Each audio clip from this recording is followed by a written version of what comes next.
Weekly dose of all things FSU, Pistols, and Pies starts right now. Here's Jeff Cameron. The Seminole Headlines, 93.3 Real Talk Radio, Warchant TV begins right now. As the voice guy said, Ira to my left, Corey to my right. You guys watching on camera, we appreciate you on the chat there on Warchant TV. And for those of you just listening at home, appreciate you as you stream and or listen on terrestrial radio. This hour brought to you by Registers. You can say it. Sausage. Why don't you say it? I think you can say it better. Registers. Or you could just say yay sausage and people know what you're talking about. Sausage. There it is. Yay something. Something you can say yay about at least. Kim was like indignant the other night. She was at the store and did she yell yay sausage? Well, she realized that we didn't have it. We were out of our supply. Mm. Ben's, he's been gracious with the goodies, but we're out. We've eaten so much of the sausage, we were out of it. You even went through mine. We did. She had to go purchase a registered sausage. She's like, tell Ben I had to actually go buy it. I was like, I think Ben's taking care of us. Ben's too. going to be pretty cool about that. He probably said it's about damn time. But we had some of the short links the other day. Man, there's so many good quality sausage from Register Sausage. You can get them in your grocery store if you live in North Florida, Central Florida, Jacksonville, over into Alabama and South Georgia. And if you're out of this area, go complain. Complain at your store. That's what we're telling you to do. We're not telling you to start a fight. No. But you can do what you have to do. Well, civil disobedience never hurt anybody. Good trouble. Yeah. So what I would tell you is you're screwed if you're in Anchorage. Well, things have taken a bad turn in your life anyway if you've wound up in Anchorage. But anywhere else, you can order it at registermeats.com. They've got unbelievably quality delivery, comes fresh to your house, and purchase registermeats.com because they support Seminole Headlines. A lot of pity sausage. 0-4 goes the record for Florida State. And I'm wondering, do you guys eagerly anticipate the post-game video recording outside the stadium? Do you start talking about it early in the first quarter? I get all. I'm saying so it's 31-7. Yeah. So you got a lot of time to think about constructing thoughts. I mean, there's a lot of football still to be played. Hey, at that game was up in doubt. Yeah, it absolutely was. Stretch. Yeah, down the stretch it was. But anyhow, you had initially, after the 5 consecutive drives in which Louisville scored, right? You thought, okay, well, it's probably not going to end well. We were going to actually. You should have gone and recorded it while it was still daylight, maybe, and then just said, screw it. Well, I wanted to record it from Adam Fuller's office, just to see if people were coming and taking stuff out. That's where I was at, with 2 minutes to go in that first half. I'm like, man, how can he survive? How can he still have a job on Monday if they go out and give up 60 And then points? They have the best sustained defensive performance over the course of 2.5 quarters that we've seen in years. Yeah, it was the first time. The last time an offense had less than 79. They gave up 79 yards on Saturday in the second half. The last time an offense had less than that against a Florida State defense, an FBS offense, was Wake in 2013. Mm-hmm. And we all remember that game. It seems like the two programs have gone in a different direction. Things have gone south. That was only 8 years ago. Isn't that long ago to be where we are now? It really kind of it's stunning. But hey, we don't need to relitigate how we got here. What I do want to do, and I've spent some time on this on because that Wake game was fun. Remember, they scored a touchdown on defense like every other play. No, it was a lot of fun. A lot of things were fun in 2013. We thought Nate Andrews was going to be an All-American. He's the next Sean Taylor. So here's the deal, though. I mean, I did kind of go at this a little differently after the game. Obviously, nobody's happy to be 0-4, but even in the post game, then you and I on Sunday night with the Sunday Smash, and on my show yesterday, look, in a season that's a lost cause in terms of garnering the number of wins you would like to see, that ain't happening. Right. I mean, they're not going to win 6 games. They're not going to a bowl. They're just not. So you have to find, and I keep preaching this, you have to find something that gives you a sense that they're getting better at something or building towards something, or maybe there are elements of real growth that you can identify. To a certain extent, certainly when a game gets lopsided, mentalities shift. You have to account for that when you give the analysis of what happened with Louisville. But also, you can believe what you saw in terms of this team understanding and reading their keys properly, triggering violently downhill, playing with speed and ferocity. Also, great leverage and technique. These are things that we haven't always seen. So if it's sustained at all against Syracuse in the first half, then you will have seen for the first time this year some carryover. Now, that's a big if. And I think that's where we sit on a Tuesday. You're kind of like, well, I want to believe that was real growth because I thought I saw real evidence of growth. in a loss, as disappointing as it is. We won't know until the Syracuse game starts. And who knows, maybe Syracuse runs a play action pass in the first 2 plays of the game and scores a touchdown like everybody else does. That's against what Florida people State. do. Who knows? Well, it's funny, man. This whole situation, part of the problem with that game, and that was your approach. And in our wrap after the game. But I meant it. I wasn't just doing it. No, I know. And in our wrap after the game, we were kind of like, man, it's hard to be as angry as you were 2 hours ago. Yeah. Because of what you did see in the second half. And so that's something that you can maybe hold on to. And it's funny, man, like people on social media, I tweeted about it yesterday because so many people who are done, they're done with this staff. They're done with Norvell. They're done with Florida State football. They're convinced it may never come back again. When you say anything about the second half, they're just like, oh, big deal. They didn't quit, or Louisville had shut it down. It's like, man, no, Louisville had not shut it down. They were only up by 11 points for most of the second half. And second of all, they have not looked like that at any other point. I mean, it's not like the other team just made mistakes. Yeah, they missed wide open receivers all over the field. Because you've seen that sometimes. Yeah. This was, man, they were beating blocks. You saw dudes playing with reckless abandon. And so you have to, that is a positive sign. Yes, it is. You can't ignore that. Now, if they go out and stink Saturday, then you can't ignore it. Then it's like, it's just the anomaly. That's right. And that's the part that is real, is that both can be true. You can say, look, I saw a moment of real growth, guys playing defense in a way that you expect them to based on an understanding of what they're being asked to do. They were physical. Again, how many times were they able to flatten things off? And they played with great leverage. And then they came up and made tackles like they knew what they were doing.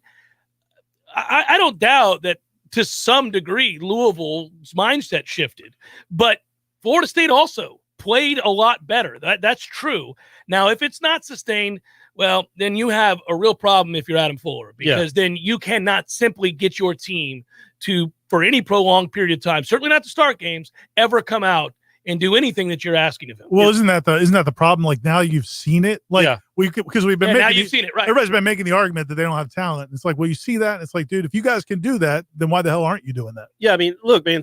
Again, 79 yards is crazy. Like I think they had 2 first downs, and I know Cunningham had a long touchdown run taken back, but the reason he had the touchdown run was because of a blatant hold in the middle of the field. Yeah. He's not scoring otherwise. And the same on his other long run. Those holds weren't away from inconsequential. They were the reason he had the lane that he ran. It's good that ACC refs called it too. Who knew that could happen? Miraculous. But yeah, so you do have hope that, okay, maybe something changed. And if they go out, it'll be to me like the Notre Dame game. Like I thought the offense carried over exactly nothing from the fourth quarter of the Notre Dame game. That also had to do with approach. Zilch.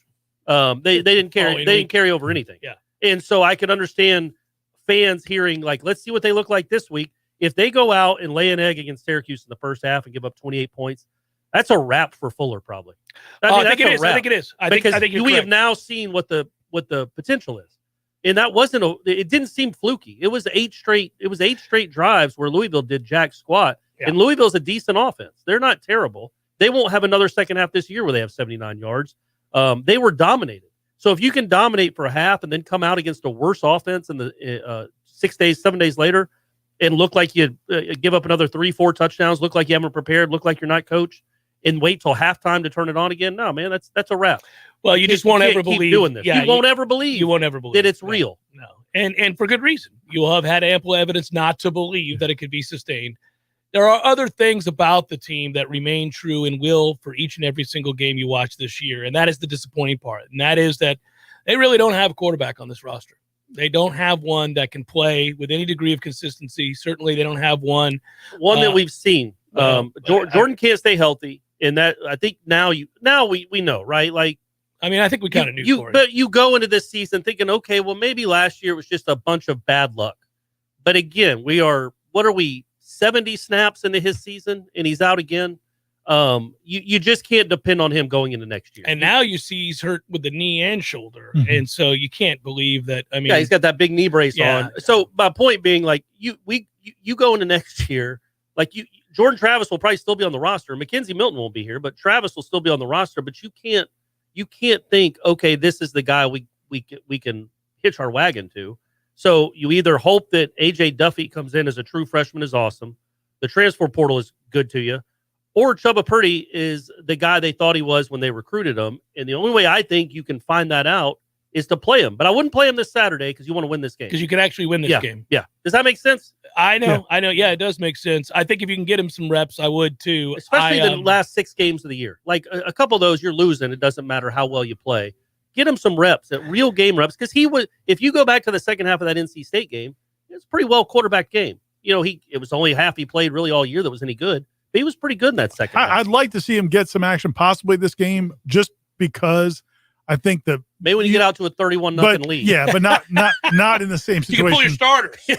Not the way they did the Jacksonville State game. Not that way. No, you can't do that, man. You just can't do that. Look. Hey, wait a minute. Wait. Not only can you not do that, I don't know that you'll win even if you play well. This Syracuse team is not good. They might be better than Florida State. So we're not even entertaining the idea of like, hey, let's just throw so-and-so in there. Well, hold on. We may not be better than Syracuse. So let's slow up here. I'm done assuming anything other than UMass. And even then, I'm who going to assume UMass. Who knows?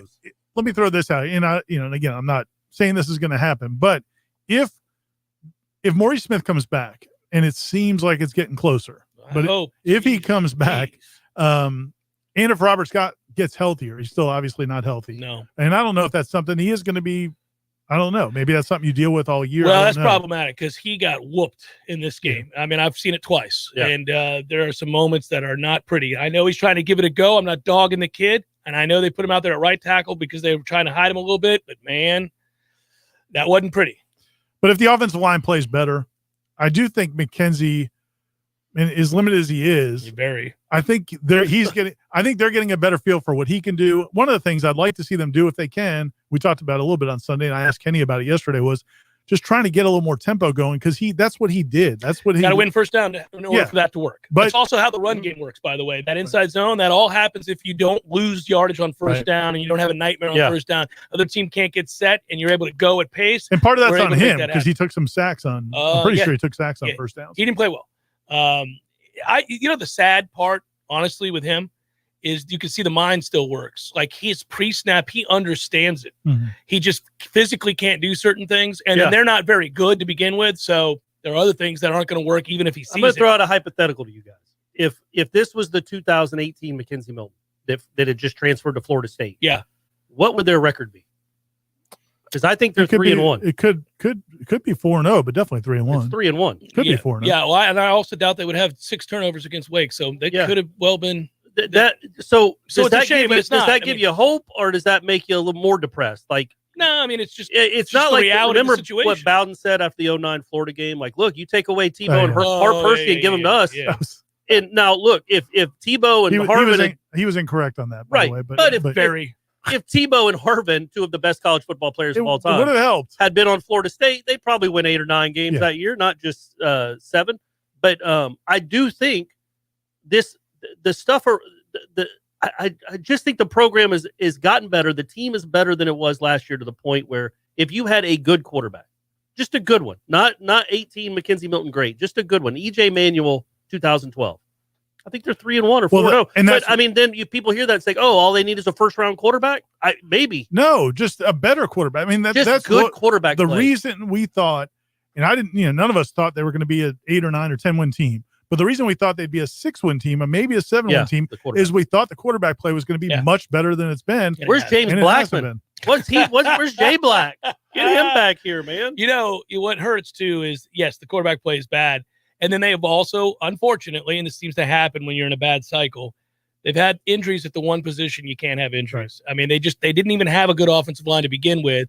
I know they said they had 7 guys they liked. I call BS on that. I think they maybe had 6. And then one guy gets kicked off a team, 2 guys get hurt. Yeah. Well, that guy wasn't one they liked. I think he was one of the 6 He definitely 7. was. Lucas was definitely part of the 7. I mean, I don't think they loved him, but he's one of the 7. And that's why he also was in there when other guys got hurt. He's the next up. But he also wasn't starting, so they weren't in love with him. He and Bavion, I think, were the 2 off the bench. Yeah. But those 2, so Bavion's actually played decent for what he is. Bavion's played pretty decent. But obviously Dante couldn't be trusted and is no longer on the team. And then you had 2 other injuries to very critical positions. And I think Brady's the 8th, from the original group. Right. He can't play so the point is you're down to like 4 guys that are marginal. And that's the one group you couldn't have an injury. So that's a deadly combination when you don't have a good offensive line and you don't have a starting quarterback. But here's the thing: they don't have a good offensive line. Their quarterback isn't playing well. They had 450 yards in that game. No, this isn't an abomination of an offense. They got two good backs, and when they play with tempo, they can run that inside zone, and those two backs can create and make guys miss in a hole and do some things. They're terrible in situations. They will be all year. And they give up negative plays way too often. Well, this game they didn't have penalties, but they had negative plays, which are the same. What, a 4-yard run or a false start? A minus 4-yard run or a false start. You'd rather have the false start. First and 15 is better than second and 14. I agreed, but pre-snap penalties where you don't get lined up, delay of games, and false starts are a direct reflection on coaching. Yeah, it's a more systematic. Yeah, but problem. they only had one of those this week. Right, I'm saying I'm saying I'd rather just the play. You were saying it might be better to have a false start. He's saying no, I know, just for the drive's sake, but yeah, not for the way it looks. Yeah, but that's the thing, and I sometimes feel disingenuous when we ask questions to Kenny Dillingham or Norvell about the offense and situations, because it's like, well, why can't you guys do better in short yardage? So it's like, dude, look at our, well, why can't you guys, if you have a negative play, why is the drive over? Well, I mean, what they like to say is, man, look around you. Yeah. What do you want us to do? We can't pass protect when they know that we have to throw the ball. They want to be Beamer answering the question about Georgia. Yeah. I mean, which was a great answer. The problem is they weren't playing Georgia. Right, they're playing Louisville or Wake Forest. But that's kind of anybody they play right now. That kind of mismatch is what's happening when you just go, well. And Kenny basically did last week with Wake Forest, because it's like, hey, why didn't you run into a 6-man box? Like, well, we couldn't block them. Yeah, we tried.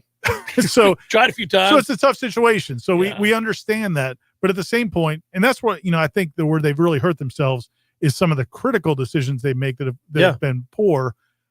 They're so magnified because you have so many limitations. You have to maximize your chances to win when you don't have a very good team, and they're not doing it. They're never going to be good, and we got to go to break, but they're never going to be good in situations this year, Corey, in the red zone. Anything to do with the red zone, because the field shrinks and just they can't block it. They can't. Throw it up to one of your guys.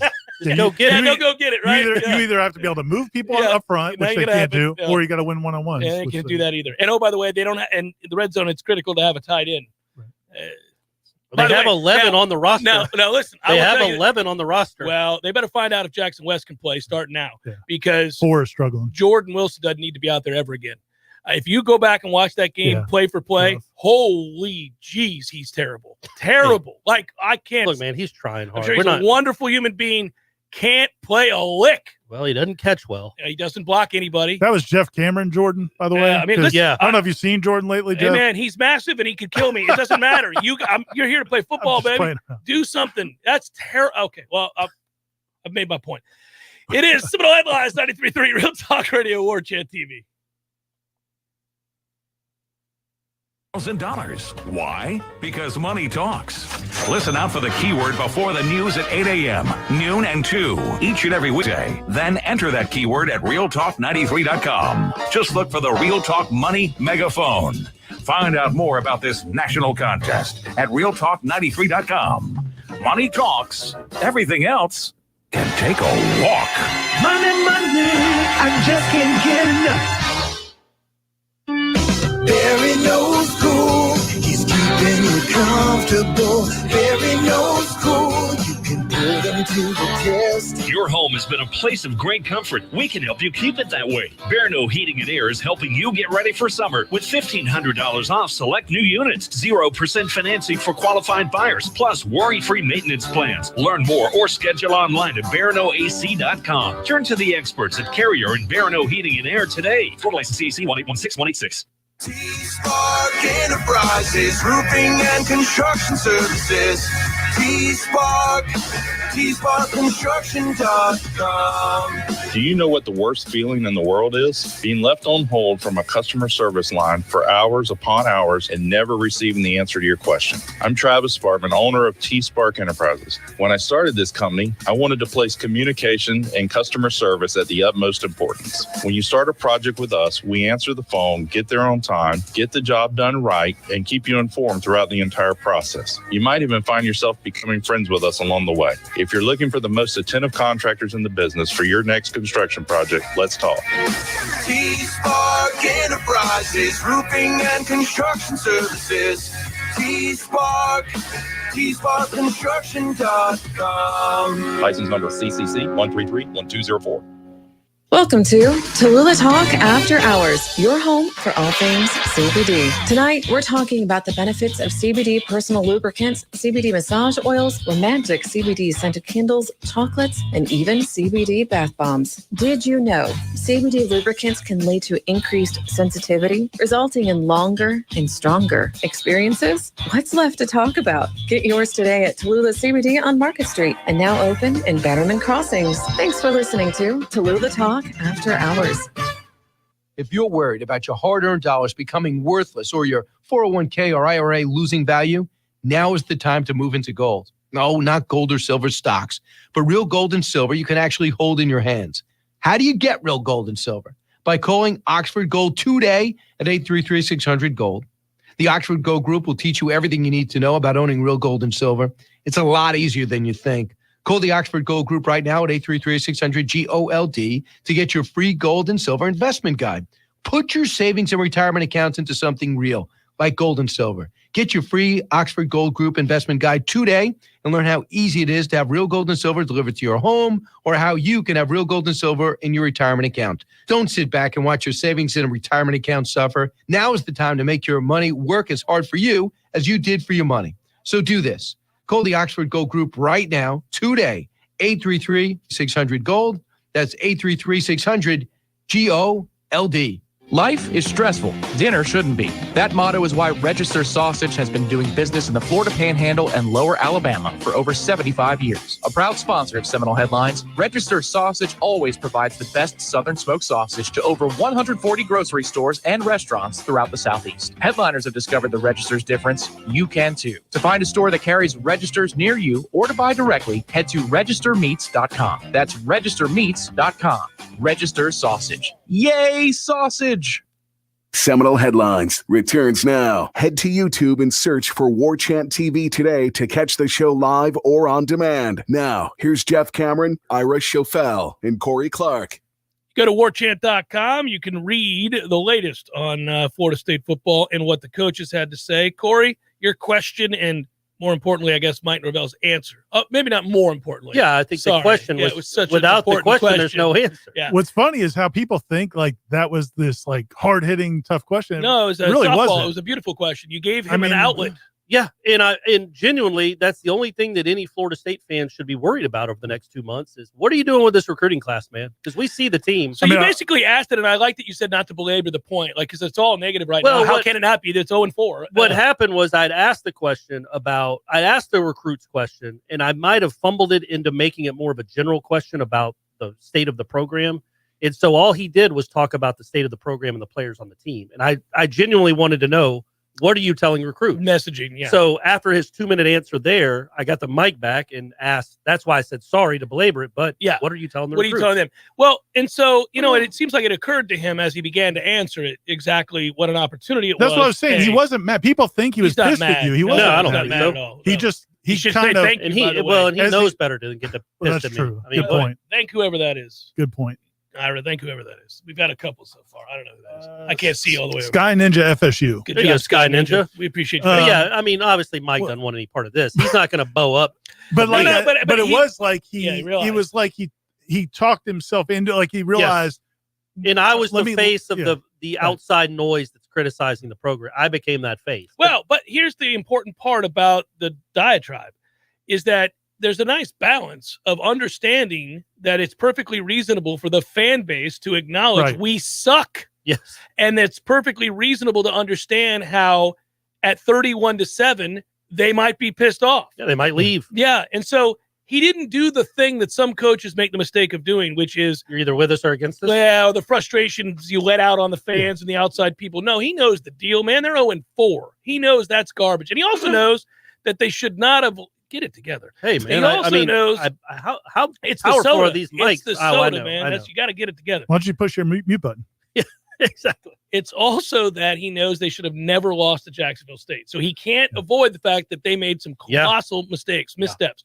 So I thought it was on balance smart the way he handled every layer of the criticisms and also the way they're thinking about it and the way that he believes that recruits are thinking about it. It gave you insight into, an understanding and frustration, but also we're doing things the right way, and he got to tell you kind of how, and we're going to stick with that. And I thought it was the right tone. What was also really cool about it was that I think we've seen it, like we've been to practice. So we've seen that Mike Norvell. I don't know that the fans maybe realize that that's who he is. And that was one of I talked to somebody over at FSU yesterday in the administration about it. And they were like, that's the guy we hired. Like that's when we did the interview, you could see that intensity. You could feel it when we spoke to him and we'd seen him coach before, and you see it at practice. Oh, sure. And that's what I asked David Johnson, who's a recruiting coordinator today, about it.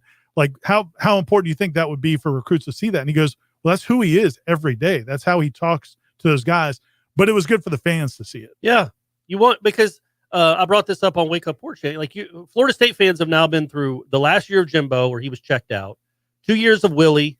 And Willie was used to losing. He had a losing record when he got here. So him losing 34-7 to Syracuse or whatever it was, he was upset. He was disappointed. I'm not saying he wasn't, but that wasn't new territory for Willie. He had built programs from the ground up and had horrible seasons. Florida State fans aren't used to this at all. They've never been. Mike Norvell and Willie Taggart, especially probably Willie Taggart, have been through these kind of things a lot more than any of us have. So it's just like he's been so measured after these losses and explanatory, which is what you want to do. Yeah. But he kind of not lost it, but he showed like, yeah, I'm pissed. I'm pissed to be 0-4. And I think that's good for your fans to see that you're not accepting it. Yeah, and you don't have to do it every week. Well, it's important. It's important not. I'm going to keep asking week. That question every week. What are you telling recruits now that you're 0-5? I really think that we got to circle back and have you in on the teleconference for Georgia every week and continue to ask Kirby Smart about the decision. The Justin Fields thing. We really got to read not this week though, after his debut in the NFL, but when he has his first good game in the NFL. Saying, you should have. I mean, there were plenty of good games at Ohio State. Kirby, do you regret it all? I know you're number 2 in the nation. I know you're preparing for your upcoming game against Arkansas, but I was curious. Did you? What are your thoughts on like Jake Fromm doesn't play at all in the NFL? No. Justin Fields is starting now. Do you regret that early decision in the at draft all? too? Yeah, that'd be great. So anyhow. No, it's got to be at the right time. I think everything about it was perfect. And the timing was right. What's funny is even like the very end when he said like, "Don't ask any other questions." What was funny about it was what happened was 2 questions or a question before your question. Derek had said there'll be 2 more questions, so he's got it in his head. There's going to be 2 more questions. Well, he didn't see me give the mic back to Krista and Derek basically say like, "We're done." So when he was expecting another question, it wasn't like the way it came off as he was saying, "What, you guys are afraid to ask another question?" No. It wasn't that. It wasn't just, he thought he was going to get another question. What was your question going to be? Oh, something intelligent. Honestly, probably piercing. It was something. Insight. I think it was something about the. I can't remember. Well, it would have been funny. If We've it was all like, been there. That's why I said a kicking game or something. Once I saw where he was going, I was like, "Well, I can't. Yeah. I'm not." It would have been really funny if you had just asked something now. If you had just been like, special teams coach. Yeah. Just like the whole room would have looked over. When Dillingham walked in, I was like, "Good luck, buddy. Good luck following that up." Yeah. It's like a comedian when they followed. Like, did he hear it?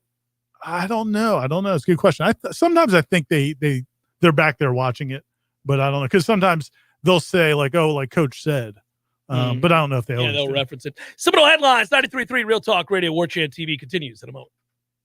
Your local news now. The Leon County Schools District is mourning the loss of a Fairview Elementary School teacher who passed away on campus Monday. The school confirmed the death was due to a medical emergency. The call went out to emergency services around 2:25 p.m., more than an hour before school let out. The teacher was not publicly identified out of respect for the family. Grief counselors will be available to provide support and counseling. The Tallahassee Police Department is warning about a new trick thieves are using to steal money from people. The victim is approached by someone who claims to be stranded after their car broke down. The scammer asked to borrow a cell phone to call a tow truck. After the victim hands over their phone, the scammer uses it to send themselves money from the victim's Cash App or Venmo account. Ways to protect yourself is to avoid handing over your phone to a stranger and to offer to make the call for them instead. And you can also add an extra layer of security to your Cash Apps. This is Rachel Lene with your Real Talk 93.3 local news update. Brought to you by Macklemore Systems, Tallahassee's go-to Mac store. Check them out online at macklemoresystems.com. This is meteorologist Paul Trombley with your Real Talk 93.3 weather update. Sunshine mixed with clouds at times this afternoon with daytime highs approaching 87. Southwesterly winds 5 to 10 miles per hour. Partly cloudy skies again tonight. Lows dip down to about 68. Daytime highs approaching 90 tomorrow. Mainly clear skies and quiet. Upper 80s Thursday and Friday. This report is brought to you by the Lawn Johns. For all your landscaping and lawn care needs, visit thelawnjohns.com. Right now, 84. Hey, you, can't you read the sign? It says, keep off the grass. Oh, but I just wanted to feel it. Excuse me? I wanted to feel what it was like to have an amazing lawn like you do. It always looks so good, even in the summertime. How do you do it, neighbor? They're called Lawn Johns. They come once a week. Maybe you should give them a call so you can tell other people to stay off your lawn. How's that sound? Ooh, yes. I would love to tell people to stay off my lawn. For the very best in lawn care, call the Lawn Johns at 850-322-2567. Stay off my lawn.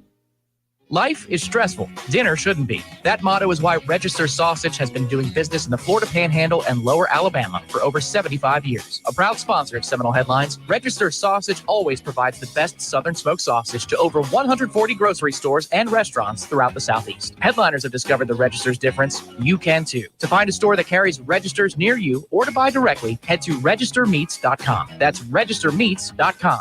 Register Sausage. Yay, sausage! Here's what you missed on the Greg Tish Show. New Zealand, they're still in the lockdowns and stuff. 2 men were arrested for illegally smuggling 3 buckets of KFC chicken, 10 cups of coleslaw, fries, and 4 other bags of KFC items. The vehicle was searched and police located cash alongside empty ounce bags and a large amount of takeaway bags. They're selling coleslaw in dime bags? Boy, I'll take a dime bag, mate. Ride the Colonel's Dragon. It'd be absolutely fantastic with me. Well, thanks. 11 herbs and spices, baby. The Greg Tish Show, Monday through Friday, 6 to 9 a.m., only on Real Talk 93.3.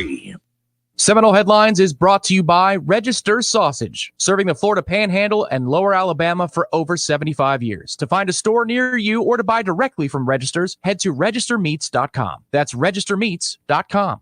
Seminole Headlines returns now. Head to YouTube and search for Warchant TV today to catch the show live or on demand. Now, here's Jeff Cameron, Ira Schofel, and Corey Clark. Any chance they're 1-1 on October the 10th, guys, over the next 2 games? We get a win here against Syracuse, and then a loss to North Carolina, and then we're going to the bye week 1-1. We're starting over. Could be 2-0. Yeah, September doesn't count. Could be 2-0. This is an October program. Fresh. That's right. After Corey turned around the season yesterday, maybe. I've had so many people. There's so many posts on the message boards. Somebody texted me earlier, and they're like, "Hey, man, like all these negative FSU fans I've been talking to are like, that turned around the season." Oh no, it didn't. They're still terrible. Well, that's the thing, man. If they go out they have to play well. If they lay an egg and give up 21 points in the first quarter, just in the misery. Do so. I mean, I can't do it anymore. Yeah, I can't do it anymore. You Yeah. keep looking for any hope. It's like, okay, that defense was incredible in the second half. There's some hope. Corey's gonna be like the dude with Jimbo at the when he's asking get better coaches. He's like, come say it to my face. It's like Norvell at halftime. Come on down and say it to my face. At halftime, Norvell's going to be walking the locker room. He's going to stop at the sideline reporter, and Corey's going to be in the first row yelling, "What are you telling the recruits? What are you telling the recruits? What are you saying now? What are you saying now? Got another great speech there, coach." Yeah, so it's October. We start fresh. We cut it off right here. We'll pretend September, which has been never happened. A brutal month for Florida State football for the last number of years. Next year will be 2, but they get Duquesne in August, which is big. You get that 1-0 start. Travis Hunter, probably 3 touchdowns, 2 on 1 offense, 1 on defense, and you go into that LSU game feeling good. So the Duquesne game's a little bit like helping your putting statistics by being on the fringe and not on the green. So when you miss it, doesn't count as a missed putt. Correct. Yeah. I mean, wouldn't it be nice to be 1-0? It's been 5 years since they've been 1-0. It's great. There's a lot of numbers like that just floating around. What was cool? What was like the record in the last 50 games? What was funny when Norvell, when he said we're 0-4, it's the first time since whenever. I don't give a. I was wondering if he's going to say the S word or the F word. I think the F word. I think the F word was coming. But he did it twice. He also said working our blanks, like he said, changed butts. Like he went to butts and said that. Let it fly, Mike. We're all adults. Let it go, baby. Yeah. He's worried about the national clip, though. He Well, wouldn't be able right. to use it there. You wouldn't be able to use it. So it's Syracuse at 3:30, and then it's on to Chapel Hill. You taking the Hill? Yeah, I'm going there for that one. Yep.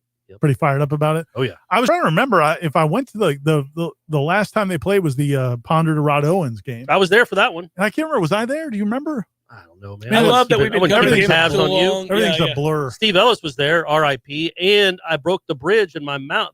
My teeth are, these are all fake. Yeah. I broke my bridge and it came out. You were that excited about the Rod Owens touchdown? I was like, he's gonna go. He's gonna go. And I just punched myself in the face. Wasn't it like 96 yards or something? It was 98. 98 yards. Yeah. Do you remember moreover the smash route to Bo Relaford?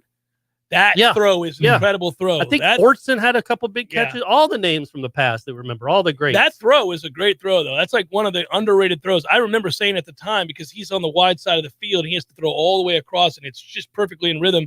And I remember thinking, man, that's a throw that NFL people are going to be really excited to see on tape. Yeah, Ponder was good that for that stretch. Really good. It's a good offense because it was a bad defense. The other Jamie Robinson was on that defense. Jamie Robinson still lives in town, by the way. Okay, all right, good. He's a good guy. He's here watching some bad football with the rest of us. Yeah, he gets to see it up close and personal like we all do. That's the thing, man. Like, and again, I'm not expecting Purdy or Rodemaker to be anything like that, but Ponder was a revelation in the sense that when he signed, a lot of people just thought he was David Ponder's son, and that's why he signed. Correct.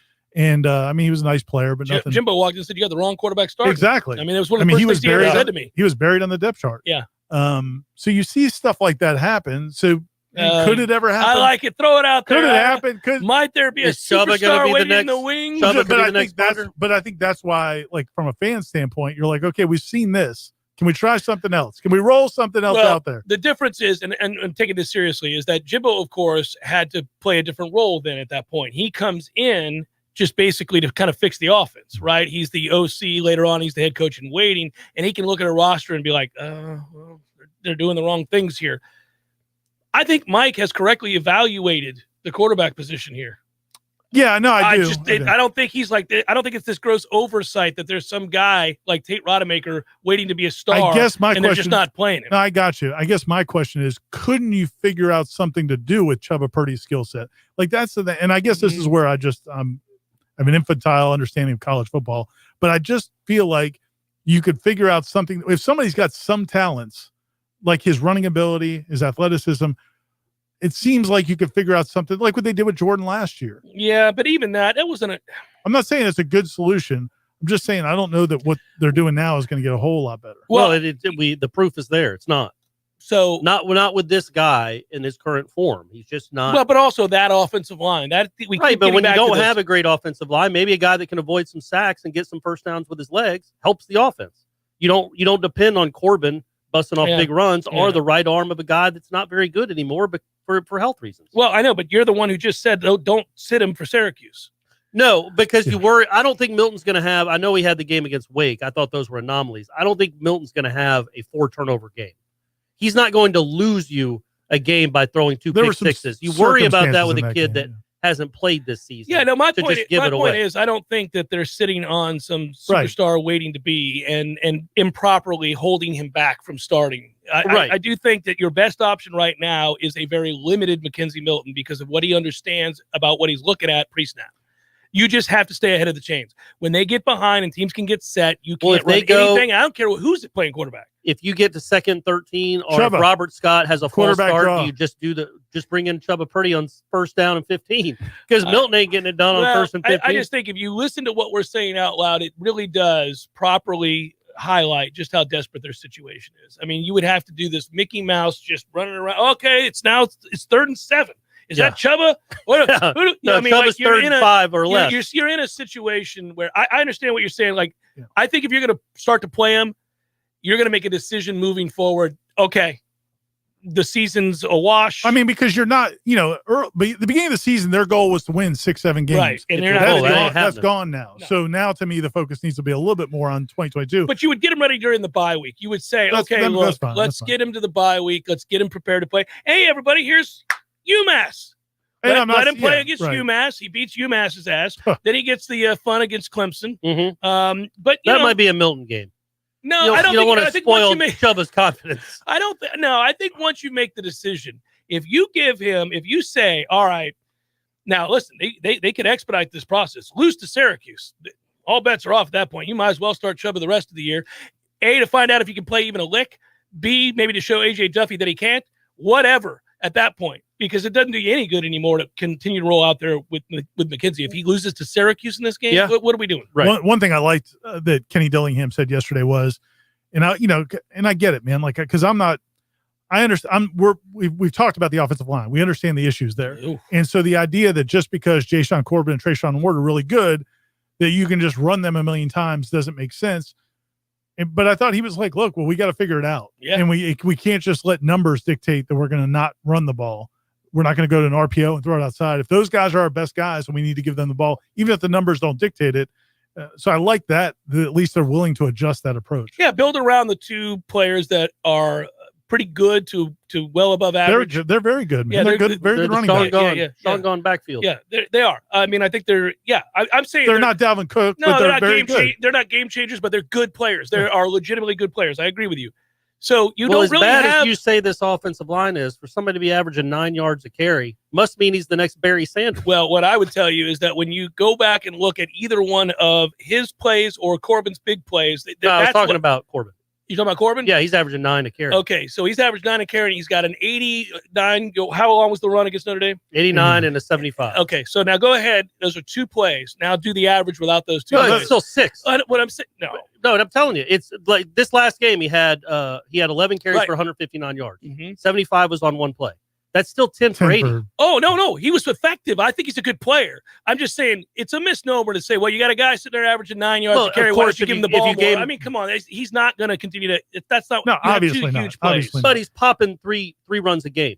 Yeah. And my thing is those first 2 plays in that first drive where you gave Pokey Wilson and Malik McLean chances to win one-on-ones. How about letting 8 and 0 try to win one-on-ones? Well, again, I think that it's really paramount that you win even a little bit on first down. So then you can run tempo and give them the opportunity. I think when defenses are set, you don't see either really one of those guys make plays. And it's not their fault. It's because their offensive line is going to get blown up. When a defense is set, we don't run the ball effectively. Florida State doesn't.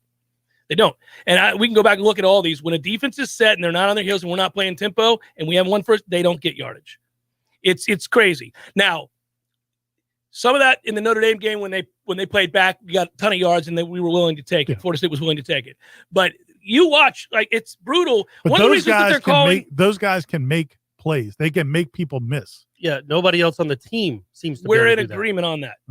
I'm saying that the answer isn't solely to say, well, if we just gave them 10 more carries apiece, for sure. all would be wouldn't be solved. But you also can't walk out of a game where they only get 10 each. I mean, they had 20 carries total for over 200 yards. No, they had a great game. But you threw you had the quarterback drop back and throw and take 6 sacks. You had 35 passing plays called. Or of course, that's 38. not designed to happen. The quarterback holding the ball or I tripping know, over grass. but they were calling those passing plays. Because it's like you can't do that, man. This you isn't also that can't team. run the ball 15 times in a row. I'm saying they're not. There's a happy medium. They're gonna take it away at some point. Like, oh, you're just not gonna throw it all. You have to keep people honest. They're going to walk folks up at some point and just say, screw that. We're not going to give it to our running back. We're going to let the quarterback trip out of the pocket. Well, I'm saying at some point, if they realize that your quarterback can't throw at all, then the run game all goes away. Well, I mean, I would have thought that would have already happened. Louisville, I can't imagine Louisville came in that game thinking, we got to stop Mackenzie Milton and not stop Jashawn Corbin and Treshaun Ward. Yeah. And yet they still combined over for 200 yards. I mean, that was still they're still number 1 and number 2 on the scouting report, I would think. So it's 31-7. Right. And then the offense gets moving running the ball. Well, they hit, yeah. I mean, they didn't get moving. That's the thing. The first touchdown drive was mostly passing. You know, the last one was too. The 2-minute drill was the one that made it 31-13 was all passing. What I'm saying is, you know, there's one sort of strength on this offense, and it's those 2 guys. And nobody's arguing that. So we're all in agreement. Yeah, that's all I'm saying. But I'm not saying to run it 15 times. I'm letting you know that it's a bit of a mirage, but it is the only thing you have. So we're in agreement there. But it's their talent's not a mirage. No, I think they're talented. Okay. But we said that before the season. Nobody's arguing. We all agree. Well, nobody had any idea Corbin was this. Well, because he hadn't been that explosive. Right. So we weren't saying that Jashawn Corbin was. But all 3 of us said he'd be an important part of the offense. Yeah. All 3 of us said he was one of your better players on offense. Well, all 3 of us said he was dependable. But we thought the quarterbacks would be better, and we thought they would get more out of Keyshawn Helton and a couple of these other receivers. Brian Robinson.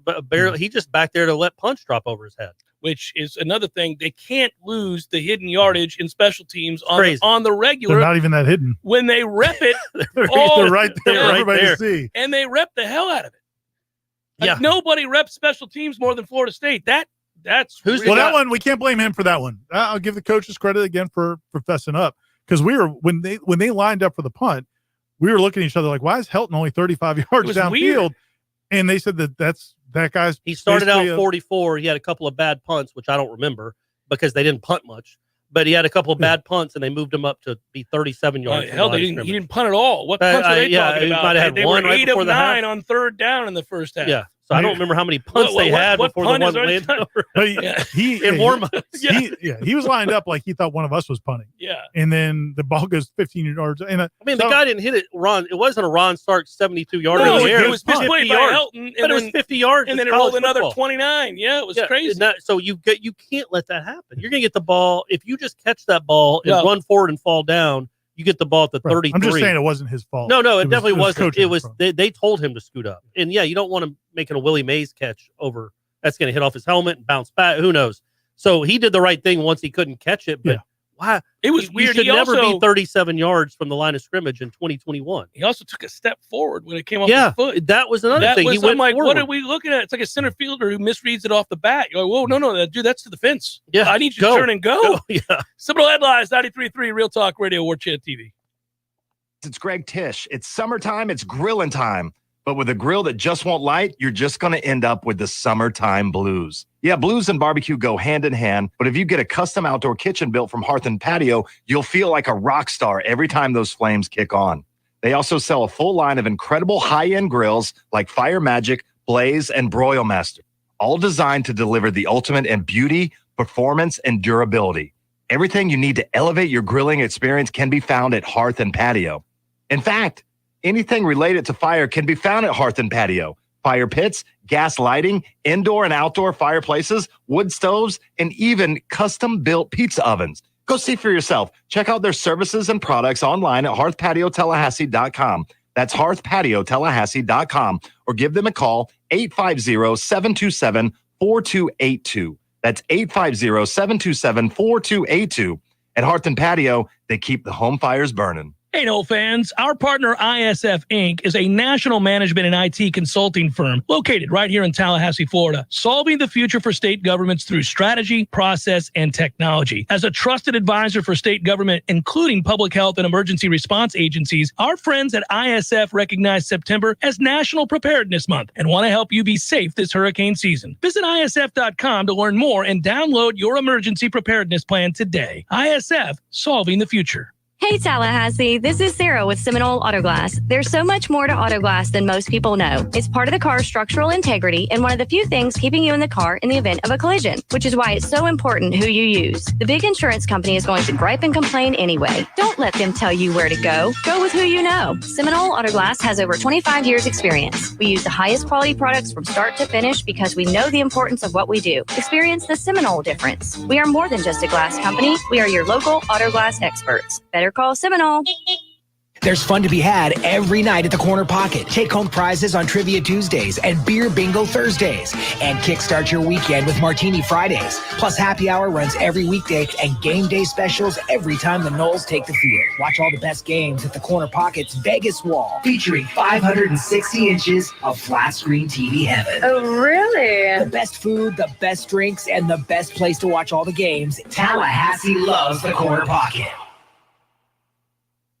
Many orthodontists in Tallahassee can straighten a smile, but at Birch Orthodontics, they're dedicated to providing the finest care possible. The experienced and friendly staff is trained in all of the latest techniques. So whether you need standard treatment like braces or Invisalign, or you have a more complicated case requiring extra attention, Birch Orthodontics is here for you. Set up your free consultation today by visiting birchorthodontics.com, BURCH orthodontics.com, or call 850-877-1692. At Birch Orthodontics, they create beautiful smiles that last a lifetime.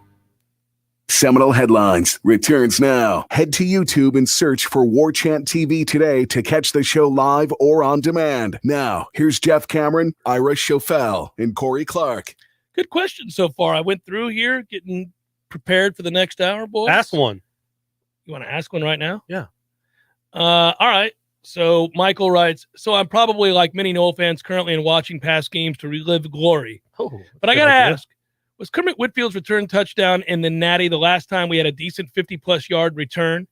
Corey, you seem to remember everything. Was there a good return you recollect since then? Oh, wait. There was the Gavin Rumble versus Michigan.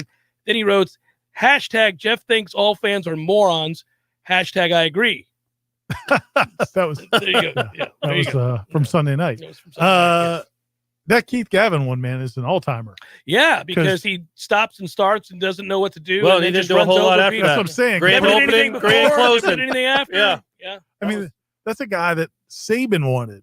I mean, like Alabama desperately Dude, wanted him. when you look at him, Oh yeah, you yeah. think that's a can't miss. I mean, look at that guy. Imagine like the moment Saban walked in to meet him, because Saban is 2 feet tall to begin with, but he walks in and he sees that guy. He gets He's up like, on "You're a Gavin's receiver." shoulder. Look at that. Yeah, he climbs up Gavin's shoulders like, you're the kind of guy we could use in Tuscaloosa.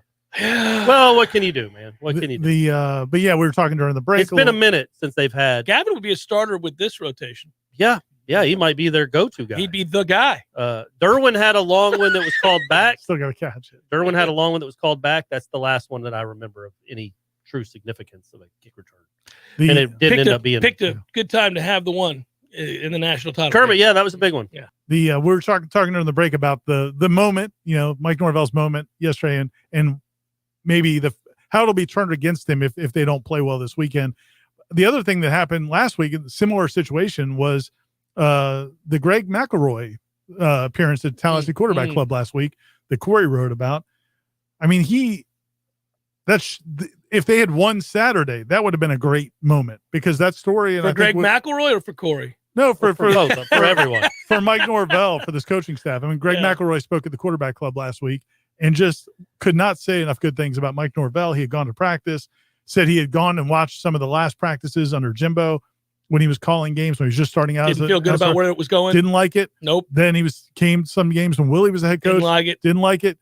Came to the ones before Notre Dame and was like, man, this is what it's supposed to look like. That's universally true of coaches and former players that have had a chance to go and watch practice under Mike Norvell. I mean, it's not just us. It's like you talk to analysts, you talk to people all over the country. That's why you'll hear sort of this unwavering, he'll get it right support from an awful lot of people in both media and those that are paid to analyze the game. It may not look like it on Saturdays. Yeah. They're 0-4. They've looked awful at times.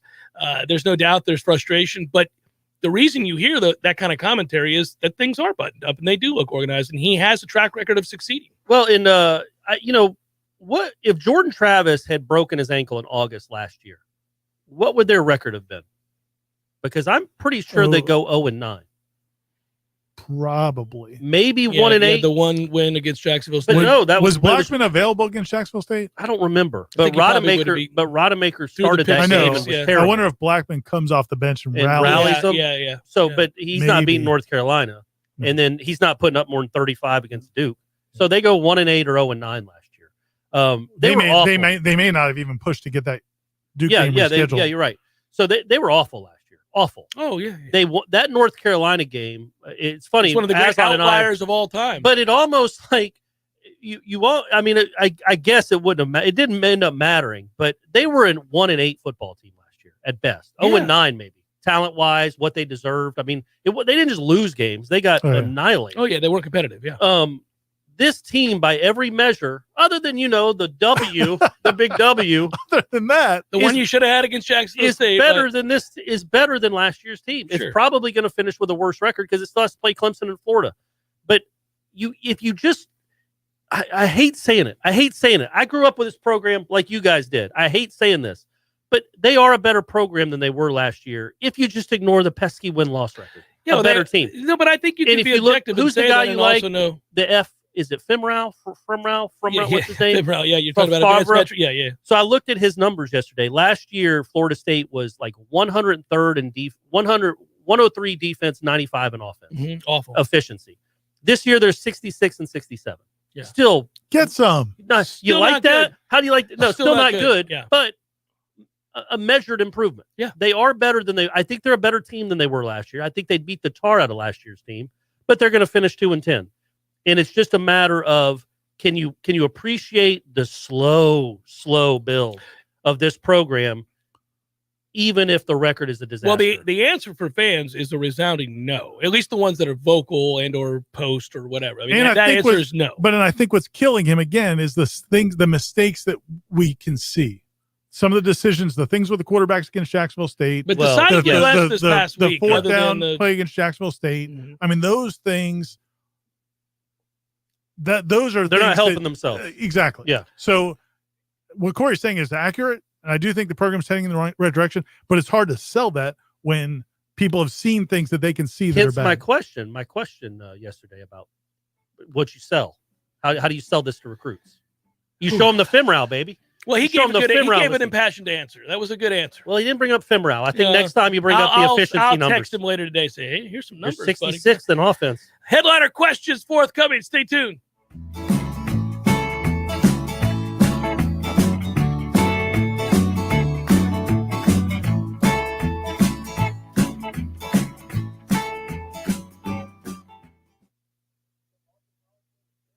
Do you understand the words that are coming out of my mouth? It's time to win some cash. And here's this hour's keyword. Bucks.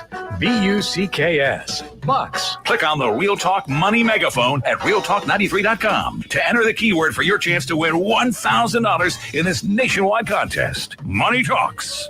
Everything else can take a walk. Money, money, I just can't get enough.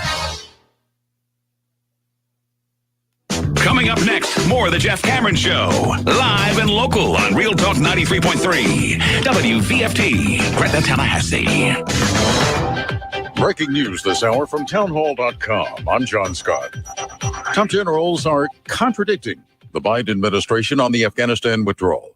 Testifying before the Senate Armed Services Committee, Joint Chief Chairman Mark Milley responded to a comment by President Biden on July 8th that al-Qaeda is gone from Afghanistan. I believe al-Qaeda is in Afghanistan. I believe they have aspirations to reconstitute. And if they develop the capability, I believe that they have aspirations to strike. Defense Secretary Lloyd Austin says the U.S. may have overestimated its ability to build a viable Afghan government. We helped build a state, Mr. Chairman, but we could not forge a nation. The fact that the Afghan army that we and our partners trained simply melted away, in many cases without firing a shot, took us all by surprise, and it would be dishonest to claim otherwise. Defense Secretary Lloyd Austin on Capitol Hill. Also at townhall.com, Senator Dan Sullivan of Alaska says Democrats are trying to ram President Biden's massive $3.5 trillion federal overhaul through Congress. The House and the Senate are moving with breakneck speed to pass one of the biggest, most reckless spending social bills in U.S. history, over $3.5 trillion. Meanwhile, two key Democratic senators expected to meet with President Biden at the White House as he works to trim that $3.5 trillion bill. The president set to meet separately with Senators Joe Manchin of West Virginia and Senator Kyrsten Sinema of Arizona. Both have balked at the price tag. They're now under pressure to show Mr. Biden what size package they could live with. Stocks are sharply lower in midday trading on Wall Street, led by more declines in big tech companies. The Dow is down 570 points. More on these stories at townhall.com. One listener that stands out that I worked with was this older couple that was interested in refinancing. They reached out to a few different lenders and, their credit wasn't the best. I know some of these other bigger banks, you just won't hear back from them, which I cannot stand. Not everybody has the 780 credit scores. And just because you don't qualify at one time doesn't mean that you'll never qualify. I'll walk you through what you have to do, whether it's 2, 3, 6 months from now. Back to that older couple, we worked with them for months and months to improve their credit. And we were able to get the loan done. We were saving them hundreds each month, thousands of dollars a year, finally got themselves into a situation financially that they can handle and they could start saving money each month for retirement. End of the day, they just could not be happier, which just put a huge smile on my face. We are United Faith Mortgage. United Faith Mortgage is a DBA of United Mortgage Corp. 25 Melville Park Road, Melville, New York. Licensed mortgage banker. For all licensing information, go to NMLS Consumer Access Federal or Corporate NMLS number 1330. Equal housing lender. Licensed in Alaska, Hawaii, Georgia, Massachusetts, North Dakota, South Dakota, or Utah. What's important when shopping at a gun store? Let's start with a friendly and knowledgeable staff. Then add top-notch service, great selection and pricing, and a personal shopping experience only found at a locally owned and operated business. At Red Hills Arms, they're right on target. While other gun stores come and go, Red Hills Arms remains Tallahassee's go-to local gun store for all your firearms needs. Stop by today and get welcomed in like family. Warchant.com is the ultimate inside source for FSU football and recruiting. Get in on the action for free for an entire month. Warchant.com is offering a risk-free 30-day trial subscription just by entering the promo code WARCHANT30.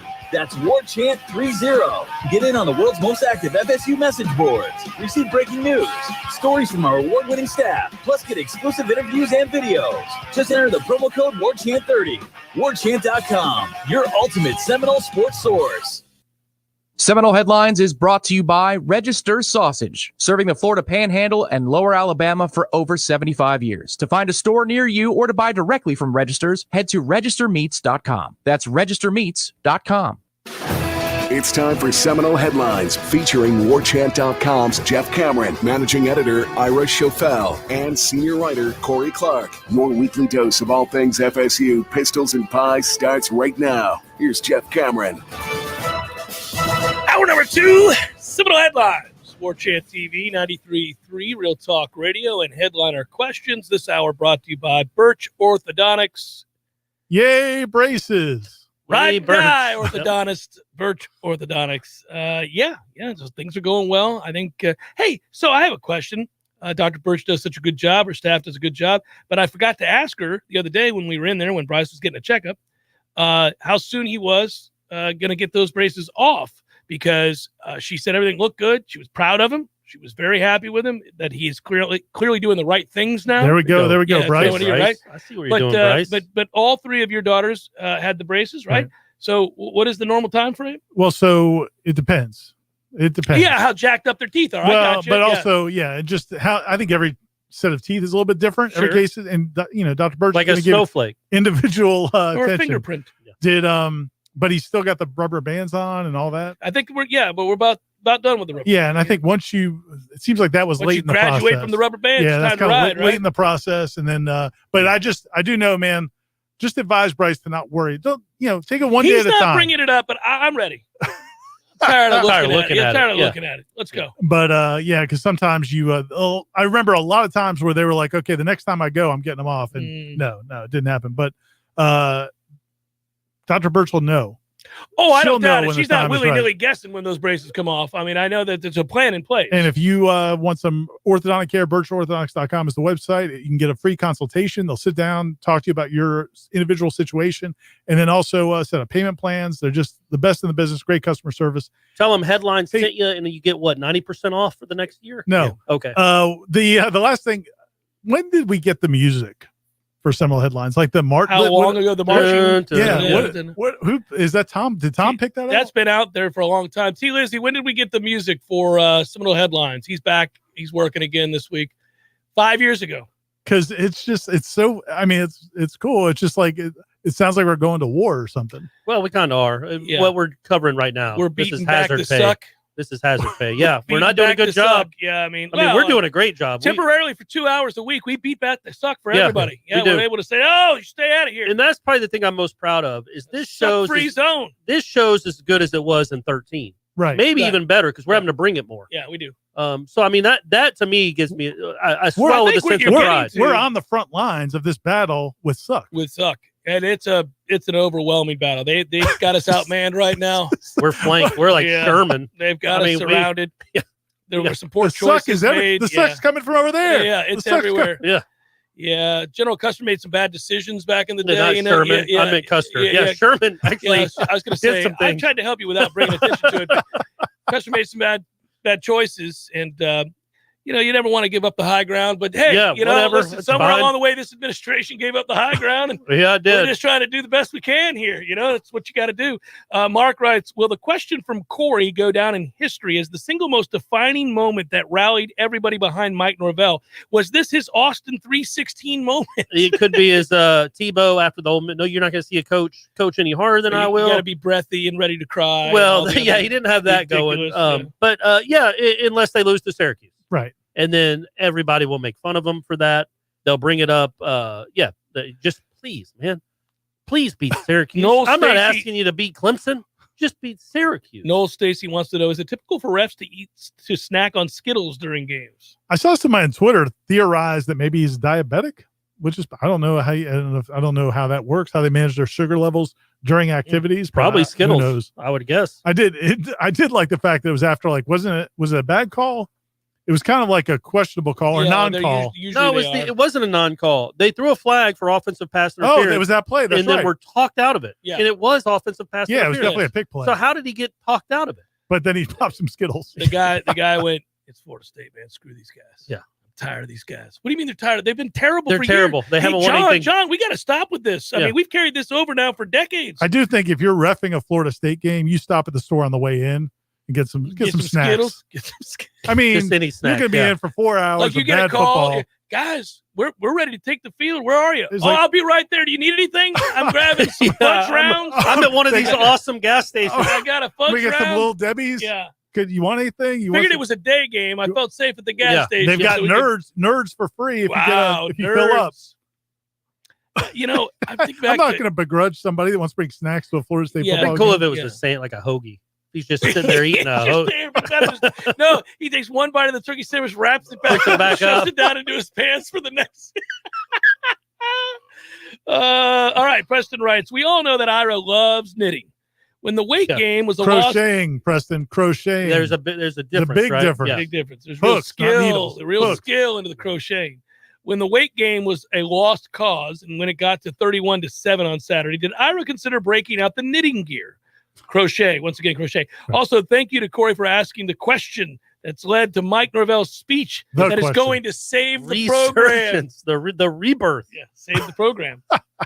No crocheting in the stadium. In fact, I don't know how to crochet. Although It's crazy. I haven't even picked it up a little. my It's like living there in the heart of Mexico and not learning Spanish at all. I mean, get it Exactly. together, buddy. I mean, Let's there's go. nothing but yarn at that house. so Yeah. my middle child, Alexa, who's now an FSU student, living in the dorms over at FSU, Mhm. she's now got a crochet posse. She's teaching Oh, other my. kids how to play Oh, crochet, God. which is how to crochet, which to You- me is a business opportunity. I'm trying to convince them to start making stuff that I can sell. Well, you don't have to worry about her partying at nights then, Ira. She's just crocheting, buddy. That's a Yeah, good thing. that's, That can't get too out of hand. We'll ride that as long as we can. Yeah.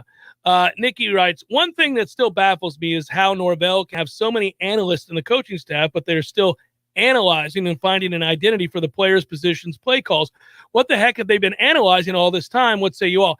Well, they've had to analyze, Nikki, an awful lot of sorry players and where to move them around and how to position them in a way that does the least amount of damage to your overall effort to move a football. So I don't You're think talking they're- about the offensive side of the of ball. course. Yeah. Well, right? in the first quarter, you were thinking this defense is dominant. Well, no, I like if that. this They offense would figured just this get it out. together. They got it. Fuller's got this on lock. No. What I'm saying is there's just not a lot that There's some I don't think. deficiencies that they've got Yeah. to work through. I also don't think they're misconstruing what they're seeing. I think they're just I think there is some of that, though. I mean, I do Well, think. Well, I they mean, I made think- some missteps. still- Toafili on the field Right. when you have a chance to win a game, put a game no, away. no. I'm not saying they haven't made mistakes. I'm saying she's saying they're still analyzing. Every Oh, week, now they probably I mean, I know think what they they pretty have. much know. I think there was a stretch there where they were throwing things against the wall, hoping it stuck. Yeah. But they don't. I don't think they. But are it is under odd any how illusion. Parchment goes from 6 snaps to 60. Seemingly, is he a factor? Is he not? What changed? Helton doesn't play at all really in the second half. Toafili went from being the number 3 guy to, I mean, I know he wasn't there, but he's out of the rotation. And defensively, Adam Fuller acknowledged that they're playing a lot more guys in the secondary than they'd like to, than he normally does. And I think it's just searching for answers. I mean, they've tried. I mean, how many different corners have started games this year? It's like half the roster. Jeff writes, I started to write a question asking you all something about what happened to this team's mindset from the start of the year to now. Realized halfway through that was pointless. Not sure mindset has anything to do with it. We simply don't have good enough players. So I'll ask this. Is it possible for somebody to grow tired of sympathy pie? I don't know. You can't. I don't think know so. about tired. Yeah, he even wrote hashtag strawberry rhubarb for that ass. And elite headliner. Okay, good. Yeah. No, I mean, pie is pie, right? I mean, it doesn't matter why you're getting it. No, not all pie is the same. No, but it's still You enjoy pie, whatever the yeah. reasoning is. Yeah. You're gonna not turn it away. You're not gonna get If tired it's of it. quality pie, you're not going to get tired of it, no matter what the No, I'm circumstances. saying there is pie you would turn away. Correct. Right. Yeah. Sure. But not because. Not of the because of the circumstances. reason. It's because of the way I'm it's just saying, let's just not make it sound like all pie is the same. Okay. fair. Hey, Josh fair. writes, Fair. Jeff, I know you don't want anything to do with the idea of head coach Deion Sanders. No, I don't. That's asinine. Stop bringing it up, everybody. We look foolish every time FSU Twitter posts it. I love my man Rich Eisen though. If you're ever in a foxhole, He's- Rich Eisen's the he's got guy. you. He He'll is do it. not going to let that die. He's Yeah. gonna Is bring he it up talking about it still? constantly. But would you reconsider if he brought Richard Simmons with him to be our strength and conditioning coach? Hashtag try anything at this point. Josh, that would be the only thing that would make me reconsider because it's just as buffoonish and it would make sense. That's- Right, Yeah. just to get the whole circus together. That's if you're on Twitter and you follow Jeff Cameron, Jay Cameron Show, who's not as active at Twitter as Corey or I, but that's your go-to. That's your go-to gift. Yeah. The It's a Richard good one. Simmons. Is he? He hasn't really come out like in the last. Come on. Physically has not been I was seen going to say, for what are we years. talking about here? Richard Simmons, he's like disappeared. There was a video that came out like a month or two ago where there was a tour bus, what they do, And he was waving. and he came out like he came to the. Which he is came out so and nice talked to because him. you heard the podcast. Yeah, I listened to all that. Yeah. And he just became a Something- recluse and Yeah. was like, what's his name? The aviator guy. like a month. Howard Hughes. Yeah, like a month or two ago, he came out and like just started. Talking All right, to well, people. good. He was the I always best. like Richard Simmons. Me Makes too. me smile, man. By the way, the Florida best. State grad, by the way, right? Or at Definitely, least went here. he'd definitely make you smile. By the way, All right. By the way, the best part of that podcast when they finally go to the door and he's speaking through the door. Remember that? Yeah. Towards the end, they're like, "Okay, he's alive." Well, then Yeah, he he's started alive at with- least, and the yeah, guy like hasn't the- killed him. And Well, is there's a taking all his crazy checks. woman too. who Yeah, was the woman. That's who it was. Yeah.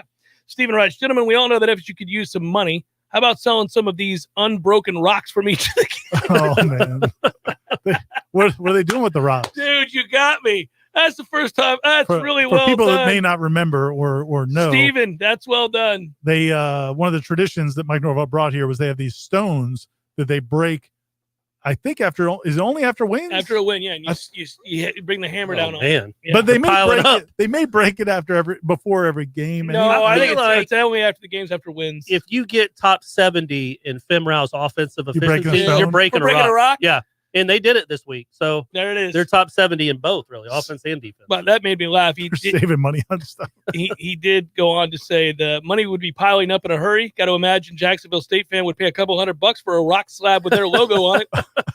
That's true. Yeah. Yeah. That's a good They point. should present it to them after the game. Michael writes, sausage slingers and orthodontia advocates. Can we change the scoreboards at kickoff to show we're down 31 points? Maybe they'll get the team going from the jump. Keep your eyes on the horizons and go Noles.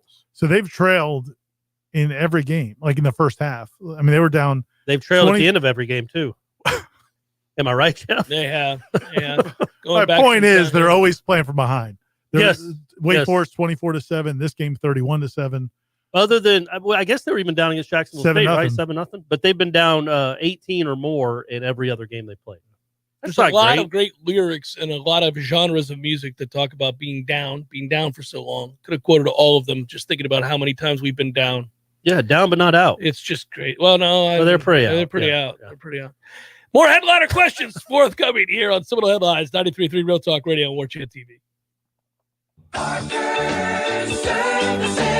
Conferences to call away. 222-7722. Heating and cooling is the job we do. Systems service installation too. 222-7722. Parker Services. Conferences to call away. Hey, it's Jeremy with Parker Services, here to tell you about Remy Halo Whole Home Air Purification, which works with your existing HVAC system to reduce bacteria, viruses, mold, odors, and allergens in every cubic inch of air-conditioned space in your home. Call to learn more about how this technology can improve your indoor air quality. And hey, if you know your AC has seen better days and it's time to upgrade, we're including a Remy Halo with every new installation through the end of the month. Give us a call or find us online at TallahasseeAC.com. Parker Services. Conferences to call away. Florida license number CMC 050334. T-Spark Enterprises, roofing and construction services. T-Spark, T-SparkConstruction.com. We conquer all peaks, we fix those darn leaks. Call 850-766-1340. T-Spark Enterprises, roofing and construction services. T-Spark, T-SparkConstruction.com. License number CCC 1331204. I call Swain Pools and Spas. Now I'm soaking up the fun when I want to. I called Tallahassee Car Care and they're fixing my car when I want to. Hey, what are you doing? This is a Swain Pools and Spas commercial. I'm turning it into a Tallahassee Car Care commercial. But Swain Pools and Spas is a full-service shop offering sales, renovation, supplies, and more for years. And Tallahassee Car Care is a full-service shop offering brake and tire service, batteries, oil changes, and more for years. But people go to Swain Pools for quality and reliability. Nobody knows more about pools and spas, and Swain has new Caldera spas in stock right now. And people go to Tallahassee Car Care for their 5-star service at great prices, with most maintenance done by their certified technicians while you wait. You know what? Just look for the big Swain sign on West Tharp Street, because Swain Pools and Tallahassee Car Care are under the same roof. Online at swainpools.com. Online at tallahasseecarcare.com. When the forgotten poor are in need of healing, they wait for a ship unlike any other. Mercy Ships, a floating hospital staffed by volunteers, heroes of mercy who donate their time to save lives. Every human has the right to have a place at the table of the human race. If you could just see the smiles that you get when lives have been changed, then it would make it all worth it. To learn more about Heroes of Mercy, go to mercyships.org. You went online to switch your car insurance to Progressive so you could save money. But then you saw a friend request from an old summer camp buddy. And now here you are, clicking through photos of his kickball team from 2011. Oh, looks like they won the championship that year. Then he moved to Tulsa. Oh, a new tattoo. Yes, they said it was easy to save hundreds on car insurance with Progressive, but they forgot about the rest of the internet. Progressive Casualty Insurance Company and affiliates. National average savings by new customer surveyed who saved in 2019. Life is stressful. Dinner shouldn't be. That motto is why Register Sausage has been doing business in the Florida Panhandle and Lower Alabama for over 75 years. A proud sponsor of Seminole Headlines, Register Sausage always provides the best Southern smoked sausage to over 140 grocery stores and restaurants throughout the Southeast. Headliners have discovered the Register's difference. You can too. To find a store that carries Registers near you or to buy directly, head to registermeats.com. That's registermeats.com. Register Sausage. Yay, sausage! Seminole Headlines returns now. Head to YouTube and search for Warchant TV today to catch the show live or on demand. Now, here's Jeff Cameron, Ira Schofel, and Corey Clark. Terry writes, good day, gentlemen and Corey. I don't know about you, but I am ready for this climb to begin. Rock bottom is rough. No question that you guys have an answer for. Keep up the good work. Okay, yeah, no, I don't. We don't. Probably None of us like this. No. We don't. It's tough. It's tough. Eric writes, if FSU's football team was a song immediately after the Louisville game, it would have been Lonesome Loser by the Little River Band. Oh. Wow. Very rare reference to the Little River Band. In particular, that song, it's a nice ditty, though. Jam, yeah. It's a nice ditty. Have you heard no, we don't need it. We don't need it. Yeah. He's so by the Queen of Hearts every time. It's just how I felt at the time. But after hearing Jeff and Ira on the Sunday Smash, it changed to Keep Your Head Up by Tupac. I can't do that one. Yep. They instilled some optimism in me. Given where we are right now, what song would the three of you attribute to this team? Oof. Oh, God. Don't Stop Believing? Everybody Hurts. He writes, I hope we haven't come to the end of the road, Boys to Men. Okay. And hate having to harken back to yesterday, Beatles, for fond memories, but we have to get off this crazy train, Ozzy, and get back in the saddle, Aerosmith, to our winning ways. Are you adding those? As always, thanks for keeping it rock-ass solid. Were you adding the bands, or were they in parentheses with him? No, I know you knew who they were. I knew them, of course, but he added them, okay, yes. I got it. Yeah, no, that's fun, Eric. Fun with music. At least we're having some fun around here. We're having to get this kind of creative. What song would I use? Oh, man. I mean, Everybody Hurts is the answer, because that's all we're doing. I mean, this is just every week, every day of every week. I'll co-sign that, buddy. It's funny how, he takes the shot with the climb at the beginning. Willie would do something. People would love making fun of do something. Like, if all coaches have their little things and they get turned on them, get turned on them quickly. Especially when you go 3 and 10 to start your career. Mm-hmm. Those mottos have a way of getting flown in your face. Kayvon writes, good afternoon, men. When will Ira make his sacrifice to the football gods and save Nole Nation? Shave your head, complete the Seminole Headlines trilogy of bald, and watch the wins stack up. Not only is it not happening, but soon when Corey gets those stitches out, I'm switching back to that spot so my bald spot doesn't show up as well. Stitches come out today, folks. Stitches come out today after the show, and then we'll be back. Spots. You'll be able to see you guys can't see the back of my head. You'll be able to see the side of my fat face. Carlos writes, Jeff, we need more of you on the post-game show telling people off. It's absolutely fantastic. Here's the question. What can we do? Did you tell some people off? So what happened is he was complimenting the people on the Sunday Smash. He was complimenting people that were giving messages.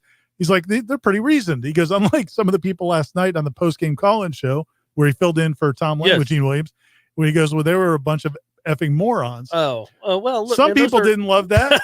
Some kind of of the people, it's our customer base. I but mean, other people did. what were they calling in, or was the messages you saw? You didn't The get any message- bad the messages, calls, the right? messages mostly. Yeah, mostly the message. Okay, all right. Look, There's just people a lot are of, upset. There's a lot of it's raw, man. there's You would just a think. lot of stupidity. Well, look, it's fine. There's a lot of No, I didn't stupidity in say the it world. wasn't fine. Well, I'm what just happens saying. right now is, when people are mad, which they have a right to be, as Mike Norvell said, Yes. they'll be mad about every single thing and point out things that not necessarily true. It's just so desperate, and I get it. I mean, I understand, but it's like I'm going to say words. I'm just going to throw words out there that make no sense whatsoever. No rhyme nor reason. I didn't give any cogent thought to what I was about to type. I'm just typing in nonsense. It's like you're criticizing Ira's writing. It really is hitting close to home.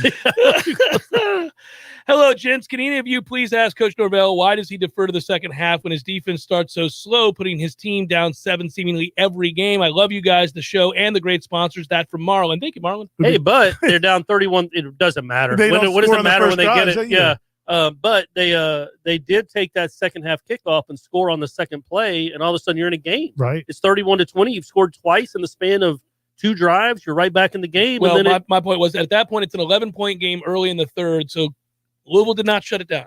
And Exactly right. A ton of people have said that, but they didn't. That's Now, crazy to think what does happen, which I'll give you, is that when you've got a big lead, it's hard to keep playing sharp Sure. for 4 Yeah, quarters. mindset can shift a little bit. So sure. that can happen. But they weren't. They didn't weren't throttle down. Like they weren't running the quarterback as much because he took some big hits. I was about to say he got popped twice, and they slowed down that roll. It's the reason you didn't hear us applauding the effort against Wake Forest in the second half when they only scored 1 touchdown. Because Wake Forest throttled down. That wasn't the 100%. same offense. Louisville was trying to do the same thing they did in the first half. Well, Florida State just said, hell no. Not today. Not today. Not on Not Jarvis this half. Brownlee's watch. Not They this did half. play- Sorry, played- Malik. They played with good technique too, man. That's the other thing. Sometimes Good to in the see you, past, when man. I've watched, I'm like, man, that's just the wrong. Not only are you out of place, it's the wrong technique. But a good open field tackling. Yeah, coming Really in good open flying. field Miko tackling. Dotson beating The the wide fourth down, receiver the fourth screen. down stop on the 4th Yeah. and 2, man, that was exciting because Because it looked like it was going to hit. well, they did everything right. Yeah. There was a run fit.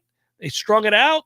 They were ready and aware when that. But when you figured out what the play was, you're thinking, okay, that's yeah, going to be it's a gonna be game. good. And then bam, and it was violent. Get you A some, whole lot of Louisville. suck it. going Yeah, on you right won, there. but you felt it a little. That was the weirdest thing about that. Did you? Every school now puts out their little post game. Well, we don't ever get to see them for Florida State, but after wins, teams will put out their locker room little celebration videos on social media. Louisville put out one where Satterfield's, and all the players are dancing. You guys got your heads beat in for the last 35 minutes of that game. Like you weren't competitive on really on either side of the ball. The only Florida State didn't score in the red zone because They don't score in the red zone. But it wasn't like you guys played well in any category the last 35 minutes of that game. Dub's a dub. I got it, man. But I'm going to say this, though. Also, I don't know what we do about Fitzgerald, man. Good question. Hey, he came back and made the Man, second one. stop it. That was look. If he Stop misses that kick, he's done. But he came back and made that. After the 2 more important kicks he missed. Well, hey, extra points. Let's fine. make a damn extra point, killer. That's ridiculous. And he looked bad doing it. It looked like timid and kind of half-assed. And the one he missed, the field goal he missed, didn't look like it had much of a shot as soon as it left his foot. But credit to him, he did come back and make that was a big kick that he made to make it an 8-point game. I mean, I got love for you, Fitz. I think he's going to build off that. Yeah, he's going to build off that make. Steve writes, how about try to score some touchdowns? Yeah. Well, if you make an extra point in the field, they're only down 4 there. You're not scrambling for points there. Then Parchment makes that play. You never know. Steve writes, gentlemen, thanks for the great show. What performance was worse this week in the FSU pass defense, the European Ryder Cup team, or Jeff's call screening performance? That is good. yeah. I hung up on everybody, and I hung up on myself. Intentionally? Apparently. No, I was trying to hang up on them after they had asked their question. There's a couple of drop buttons, and I would just haphazardly hit drop, and I was dropping myself instead of them. And so, that's tough to do all that at once, man. Yeah, that's on me. I actually, part of the problem too is you have to care about the callers, and I didn't. Right. And so then it was kind of like, oh man, this is not good. I mean, so then I got focused and I started caring about them more. And I'm glad that I did, because once I figured out how not to drop myself and take care of the callers, we got a couple good calls. So that's really on me. It was a lesson learned. Okay. I'm going to get better moving forward also, guys. Are you going to do it ever again? Hope not. But I mean, I will say that if ever I'm in a pinch, I now know how to do it. I even had the process down and all and that. That gives Gene some confidence moving forward that he's got somebody in the bullpen. Overwhelmed. Gene was like, man, this is not even why we hired you. This is not what we asked of you. This is not why I'm paying you what I'm paying you. Yeah. He's like, but you really rallied in the second half of the call-in show. You seem to even care about some of what they had to say. Much like the Florida State defense. Yeah. So it really did mirror it. You're right. We all could feel better about me, the Noles. Things are turning around. Norvell. Yeah, what a week. What a week. Ryan Fitzgerald. What a week, everybody. My God, we're going to be flying high by tomorrow's show. Here we go. Nicholas writes, so we have kids working hard and a culture slowly shifting. I clearly agree. Coach Norvell is the man to get us where we want to go. Why aren't they winning some of these games? Are they trying too hard? That's a good question. Yeah. And I don't think we don't know. I don't think the three of us clearly agree that Norvell is going to be the guy that gets them where they're supposed to go. You know what I mean? Like nobody here. We think they're better, but nobody here thinks it's a sure thing. No, it's really not a sure thing. How could you? Yeah. How could you? And nobody here is arguing he's done a bang-up job. I think he's a good coach. He's made some mistakes, and he's got a tough job. But and it may not work this time in 2022. We could do the Rick Pitino speech. Bobby Bowden's not walking through that door, Corey. Dude. Yeah. Jimbo Fisher's not walking through that door. Well, Corey. no, he did about the players. Timmy Jernigan's not walking through that door. I'm just saying we could do it that way because we're always talking about coaches and firing coaches. Like, hey, man, Nick Saban ain't walking through that door, guys. Right. Bill Parcells still alive, not walking through that door. Mark McHale's not walking through that door. Yeah, that's right. Brad Long's not walking through that door. No, they're not walking through that door to Bill save Miller. your ass. Where's Bill Miller? We're all we got. Bill Miller would run through that door if you asked him, but he ain't coming either. Who was the sorry-ass defensive ends coach that kept putting Yarbrough Jody out Allen. into Jody May Allen. he rest in peace. All right, well, he ain't walking through that door for sure, but I'm just saying. He just lost. It's his fault. Right, it's his fault. He made you look bad with that reaction. We got I just let it go past. I wasn't going to even react to it. Okay, we're breaking on Seminole. News now. Police say a man is under arrest after he tried to abduct two women in a 40-minute span Monday morning near the FSU campus. FSU police reported the first incident just after 7:30 a.m. Monday, calling it an attempted sexual battery that happened near the Woodward Avenue parking garage and the Earth, Ocean, and Atmospheric Science building. The victim, a current FSU student, was walking to campus on Georgia Street. A man was following her while she was walking towards campus. The suspect tried to sexually assault the victim near the Woodward parking garage, but she was able to fight him off and ran away and contacted FSU PD immediately. The student is doing fine under the circumstances and has no serious injuries. 40 minutes later, officers were called to an attempted abduction less than a mile from the first scene. The suspect, 38-year-old Travis Gibson, is not an FSU student and has no affiliation with the campus. He is in custody. This is Rachel Lene with your Real Talk 93.3 local news update, brought to you by Macklemore Systems, Tallahassee's go-to Mac store. Check them out online at macklemoresystems.com. This is meteorologist Paul Frobley with your Real Talk 93.3 weather update.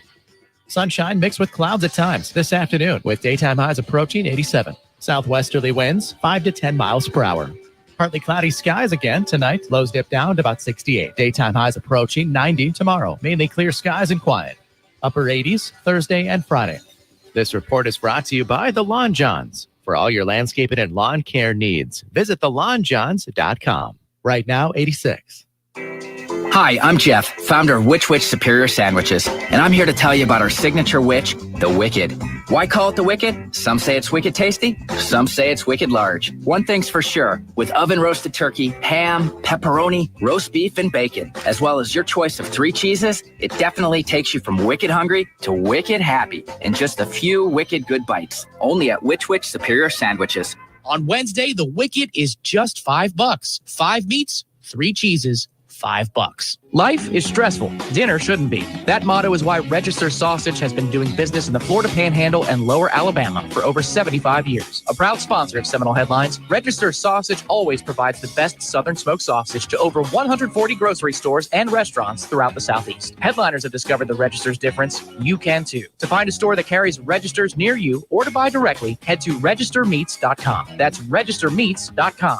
Register Sausage. Yay, sausage! Greg Tish, Real Talk 93.3. Hey everybody, this is Greg Tish. Thank you so much for listening to Real Talk 93.3. Don't forget you can check out me and Maddie Rowe every Monday through Friday from 6 a.m. to 9 a.m. on The Greg Tish Show. Wake up with a smile with The Greg Tish Show. How's that sound, Matty Mayo? Is that a good promo for you? That's good enough for me. Is that good? Are we at 30 seconds yet? Right about now. The Greg Tish Show, Monday through Friday, 6 to 9 a.m., only on Real Talk 93.3.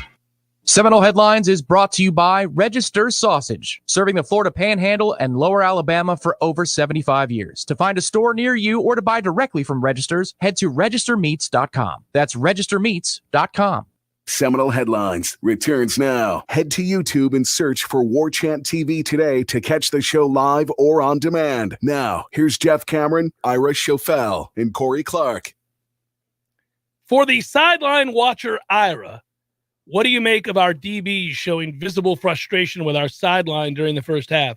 At one point, screaming at them after the play. Disagreement on calls, frustration with calls, getting in late. Not a great look for Fuller.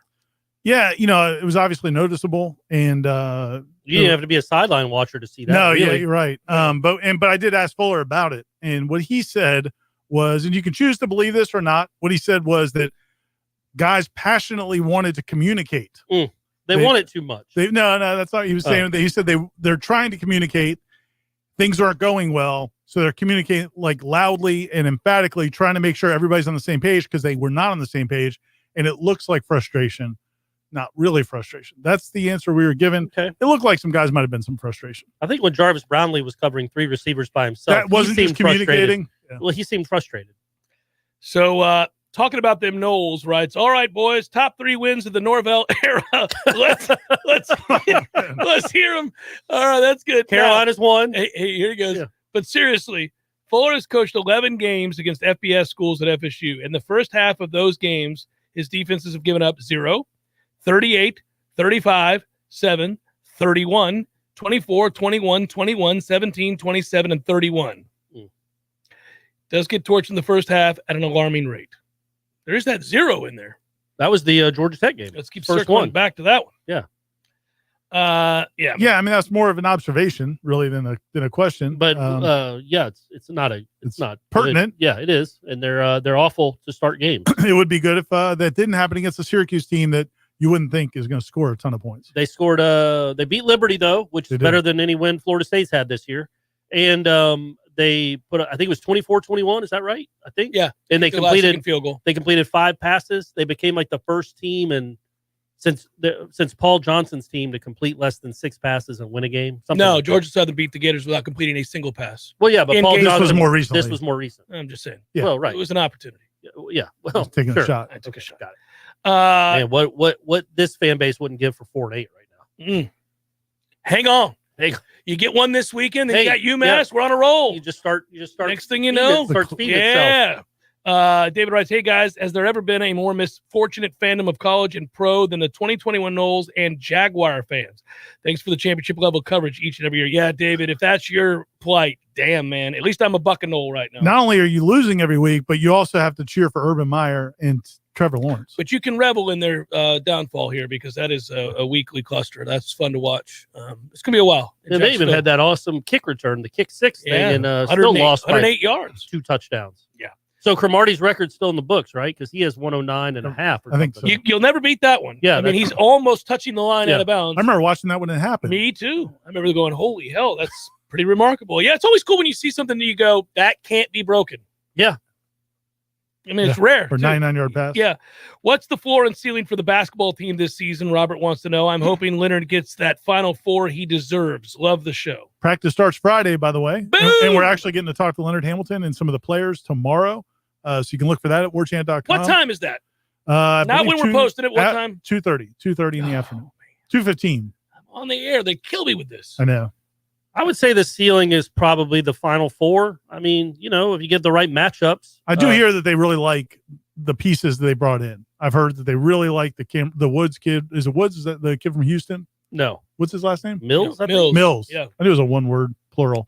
I had that down. Could have been trucks, boxes. Yeah, it could have been so many things. But anyway, I I've heard they really like him. And Cameron Fletcher from Kentucky. Yeah, and then you have the Cleveland kid. Like you have some guys that can go get their own points. It's just a matter of how good they'll be defensively. And how it comes so many together. new bodies. 4 games in, and here we are talking basketball. And seriously, basketball school. And the soccer team is still undefeated. we're a lot of things. We're a really good beach volleyball school. Really good in soccer. Gotta really get good in get a softball. championship. Really, with the beach volleyball. I know. Gotta. You bitch forever, and then they did it in soccer multiple times. You can't.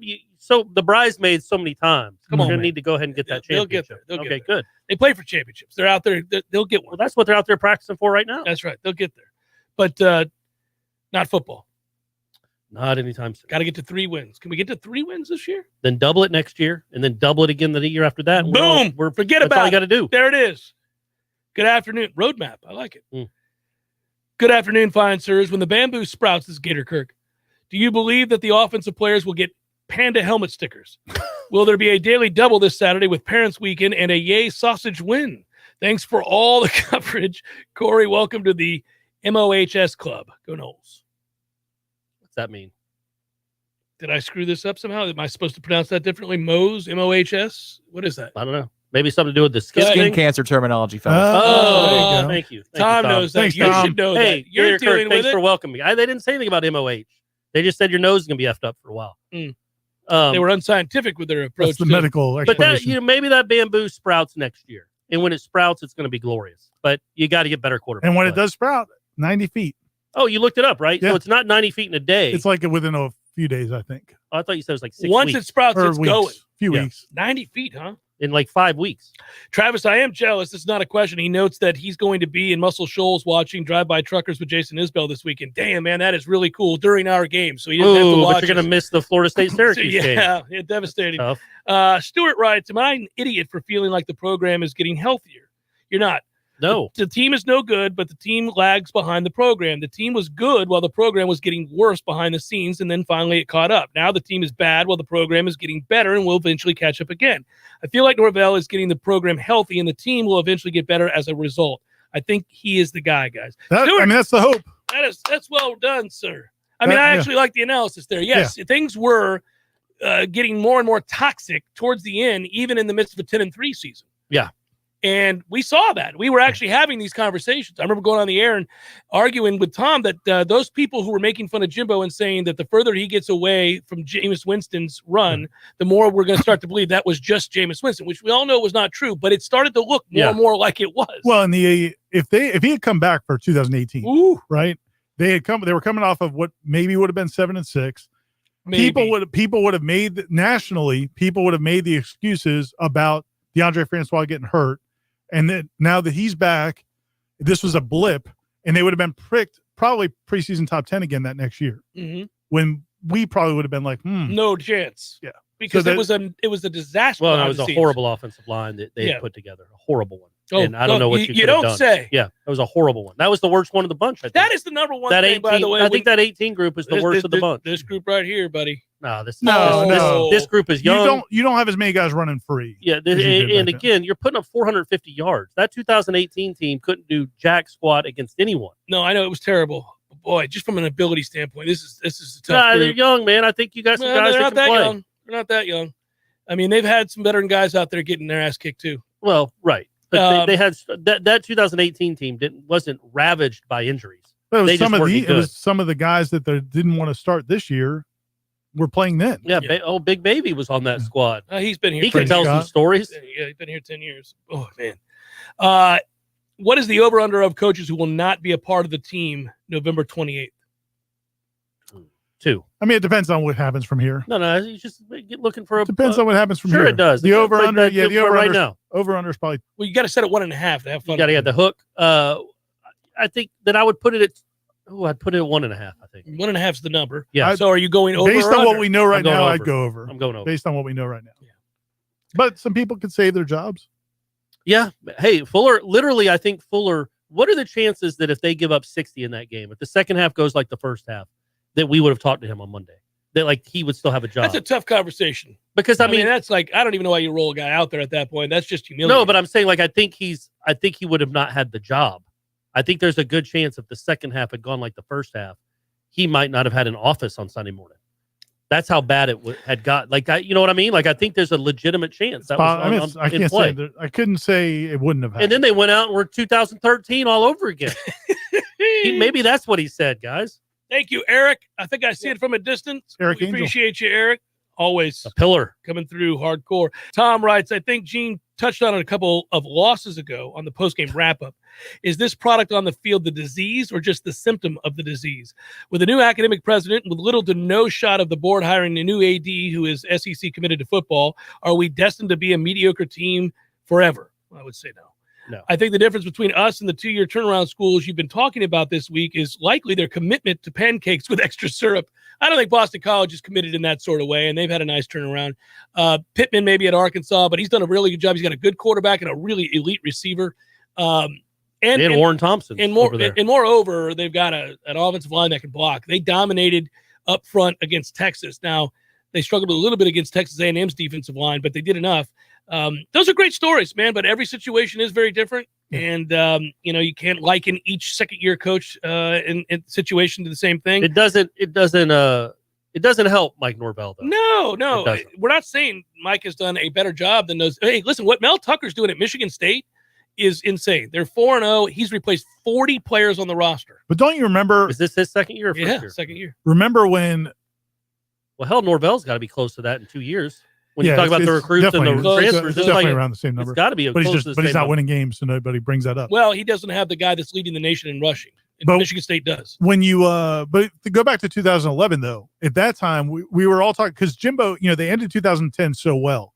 They, beat Florida, looked really good in the bowl game. And there was that talk because of what Urban Meyer had done and Bob Stoops had won national titles in year 2. We were like, hey, man, year 2 is the year. And then when it didn't happen, we're like, hey, he didn't have what happened. Why didn't you have that big year 2 jump? Mm-hmm. Well, then 2 years later, they won a national title. Right. So I just don't think you can compare all these. No, it's just right now it's unfortunate for Florida State fans and Norvell to see what's going on at other second-year coaching schools. We're going to but there's a lot of others that are not having any success either. So, So Mason writes this, and I want to give a comment on this because I saw it firsthand. I mean, kind of. He writes, gents, after watching Norvell answer the question about recruiting that Corey asked, how does every member of this team not just run through a wall for that guy? If someone cared that much about me each and every day, I don't think that I would ever be late to a meeting, not show up locked in. Do the other members of the coaching staff just not come off the same way as Norvell? No, I don't think there's a lack of work ethic or commitment here with this group. And I don't think it's a lack of passion or focus or desire. And I do think his players and coaches have immense respect for Mike Norvell.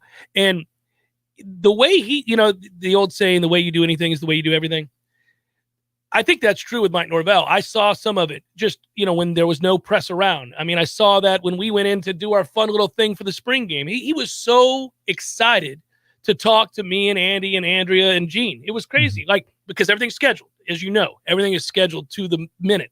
When we got up on the top floor and we came walking around the corner, he's like, all right, right outside. He's early. He's always early. He goes walking in. He's like, here we go. Let's go. This is going to be fun. And we sat down. He started talking about how they game prep. And he was kind of giving us insight as to, and he was showing us on the whiteboard, the different situational play calling sheets and what they were trying to arrive at and what they were doing game plan wise. And he was explaining all that and answering questions. But he did it with great enthusiasm and attacked the situation and the job. And I think he does that at all times. We've watched the practices. He's always energetic. I mean, he's never like lackadaisical. Did he tell you guys what to call with 6 seconds left? Maybe if the team's at the 40 and they got to go 60 yards in 6 seconds. He assumed that everybody would play on the up and up and not be listening to everybody's calls on the headset, which is unfortunate. Yeah. The one thing it's a great point, and I think that if you watch the video, the Seminole boosters put out these videos. They'll send them to. I guess you have to be a booster to get them. Somebody forwarded it to me of his speech after the Wake Forest game, and I thought that tone came across. He wasn't yelling at them for playing poorly. It was like he was admonishing them for not playing well, but in a tone that they could feel how much he cared about them. Mm-hmm. So I think all that stuff is good, man. I mean, all that stuff is real. That's why I do think he can be the guy, but you can't say it's for sure going to happen because of what we've seen so far. The results just haven't Right come. now, he's much better Sunday to Friday than he 100%. was on Saturday, and that's a problem. That's part of it. Yeah. I do believe that the day-to-day operations, the enthusiasm and work ethic. That's a bigger part of the job. Yeah. Yeah, it is. It is. But is. at some point, results have to come. I'm saying that will come, but it is going to take longer than anybody wants, including him and those players. Well, and you're Jimbo going to have to seriously upgrade what you have here. Jimbo didn't win a national title because of that play sheet in front of him. Right. He won the national title because of a Jimmy's and Joe's, a man. culture he built that brought in players like that. I mean, he just brought in incredible players. Once you bring in 2 or 3 locker room changers, game changers, impactful leaders, both physically and then also with the way they go about their business, it can turn things pretty quickly. I mean, you can go from being a damn terrible team to all of a sudden you're 500 and the next year you won 9 games and nobody's even thinking about it. But from where we sit right now, they're over, and they've been bad prior to this for a number of years. So it's just like piling on. It's exhausting. And nobody wants to hear, it's going to be about 3 years. Well, nobody wants to hear. Somebody over at FSU made this point to me that from a fan base standpoint, you're ticked off about 5 years of this. Yeah. It started at the end of Jimbo's time. It's not just the second year you've been mad. It's the 5th year. And you've been mad about the offensive line for 4 or 5 years. So think about it. Jimbo was 5-6 when he exited the program. We were livid when he was 5-6. We were like, this is ridiculous. Fans were challenging him to fights going off the field. Or he was challenging fans to fights. They were just saying, get new coaches. Yeah. So he was angry about that. So that's how long ago this level of frustration started. And then now, of course, Mike's in the unenviable position, and so was Willie for that matter, of inheriting that anger and frustration. It's only gotten more increased over time. But that's the thing. It's like if you started dating a girl who had 2 or 3 really terrible relationships. Yeah. You shouldn't pay the price. You shouldn't get yelled at for the crap they were doing. But I guess if you're still doing the same things that they were doing, hey, you don't take out the trash either. Yeah. Or you'd have to understand they're broken, and then you got to deal with that and say, okay, we'll fix this over time. We'll get this fixed. Not all a man's job isn't to fix a woman. No, I'm saying understand that. You understand what I'm saying? I mean, what are we doing, guys? I'm saying if you made a choice to date a broken woman, I appreciate you taking that stand, Corey. Yeah. If you made a choice to do that, you'd have to know what you're getting into. So what I'm saying is Mike has to understand, and he does apparently, that the wrath of that, the anger from these fans, the brokenness, he just has to wear. Looking for any reason to be upset. They're looking for any reason to be upset. Like an 0-4 start. Come back, wrap it up momentarily on Seminole Headlines. There's fun to be had every night at the Corner Pocket. Take home prizes on Trivia Tuesdays and Beer Bingo Thursdays. And kickstart your weekend with Martini Fridays. Plus happy hour runs every weekday and game day specials every time the Noles take the field. Watch all the best games at the Corner Pocket's Vegas wall, featuring 560 inches of flat screen TV heaven. Oh, really? The best food, the best drinks, and the best place to watch all the games. Tallahassee loves the Corner Pocket.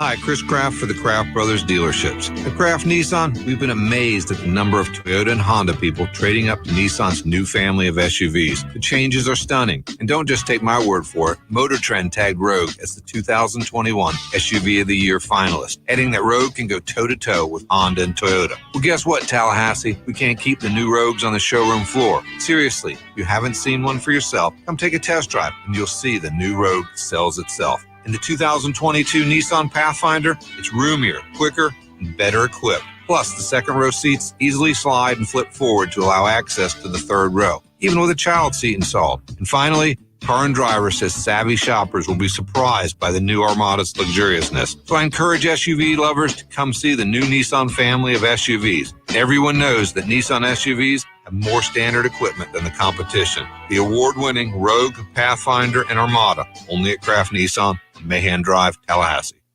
If you're worried about your hard-earned dollars becoming worthless or your 401k or IRA losing value, now is the time to move into gold. No, not gold or silver stocks, but real gold and silver you can actually hold in your hands.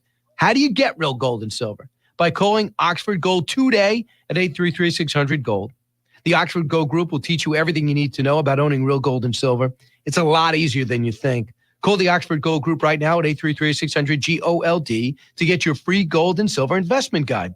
Put your savings and retirement accounts into something real, like gold and silver. Get your free Oxford Gold Group investment guide today and learn how easy it is to have real gold and silver delivered to your home or how you can have real gold and silver in your retirement account. Don't sit back and watch your savings in a retirement account suffer. Now is the time to make your money work as hard for you as you did for your money. So do this. Call the Oxford Gold Group right now, today, 833-600-GOLD. That's 833-600-GOLD. Many orthodontists in Tallahassee can straighten a smile, but at Birch Orthodontics, they're dedicated to providing the finest care possible. The experienced and friendly staff is trained in all of the latest techniques. So whether you need standard treatment like braces or Invisalign, or you have a more complicated case requiring extra attention, Birch Orthodontics is here for you. Set up your free consultation today by visiting birchorthodontics.com, BURCH orthodontics.com, or call 850-877-1692. At Birch Orthodontics, they create beautiful smiles that last a lifetime. Seminole Headlines returns now. Head to YouTube and search for Warchant TV today to catch the show live or on demand. Now, here's Jeff Cameron, Ira Schofel, and Corey Clark. Tyler writes, more than likely see more. I know it's popular for knee-jerk reactions these days, and certainly no one was expecting an 0-4 start to the season, but I am seeing some takes that just historically don't make a lot of sense. Even T. Lizzie bordered on calling Norvell incompetent on the JCS after the Wake game. What? Oh, I don't think he did that. He bordered on it.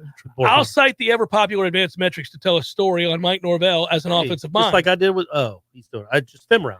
At Memphis, he took the yards per play from 30th in the country when Fuente left to 29th, and then 3 straight years in the top 10, including the top 3. Boom. He took points per play from 22nd in the country when Fuente left to 16th, and then 3 straight years in the top 7. Let's go. When he took over FSU, we were coming off consecutive yards per play seasons of 109th and 86th, and points per play ranked 114th and 84th.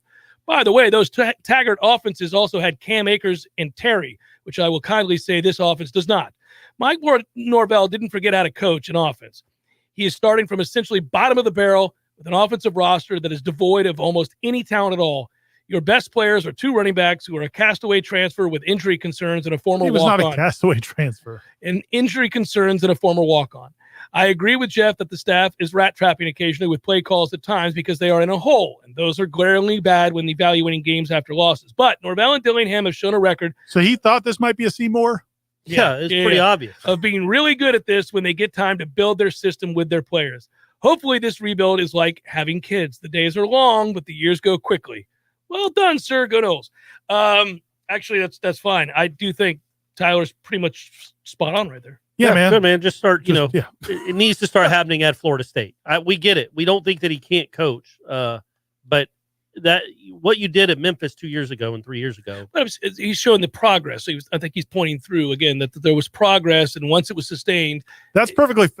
I'm with him 100%. Yeah, and I believe in Mike Norvell. There are some issues though. The fact that they put a lot into Jordan Travis and what he'd be able to do this year, and it's not just the injury or injuries. It wasn't showing up before that. Yeah, but we all watched those practices and thought he had made great strides. But again, that's their job to evaluate that, put him in positions to challenge. They're not letting Jeff Cameron say, "Oh, Jordan Travis looks better," as being the reason that Jordan Travis is the. But I'm just saying, people. It's the fair. point would be, it's fair to be angry at 0-4. It's fair to say, I wonder if this is going to get worked out. It's also fair to say that guys don't suddenly forget how to coach when they've had a sustained track record of being very good at coaching. And we watch him coach. You watch him coach. He knows how to coach. He's a good coach. Till Dog, thanks you very much for the donation. Get Brady Clark ready to be our quarterback. Corey, Siles. He wants to play football, by the way.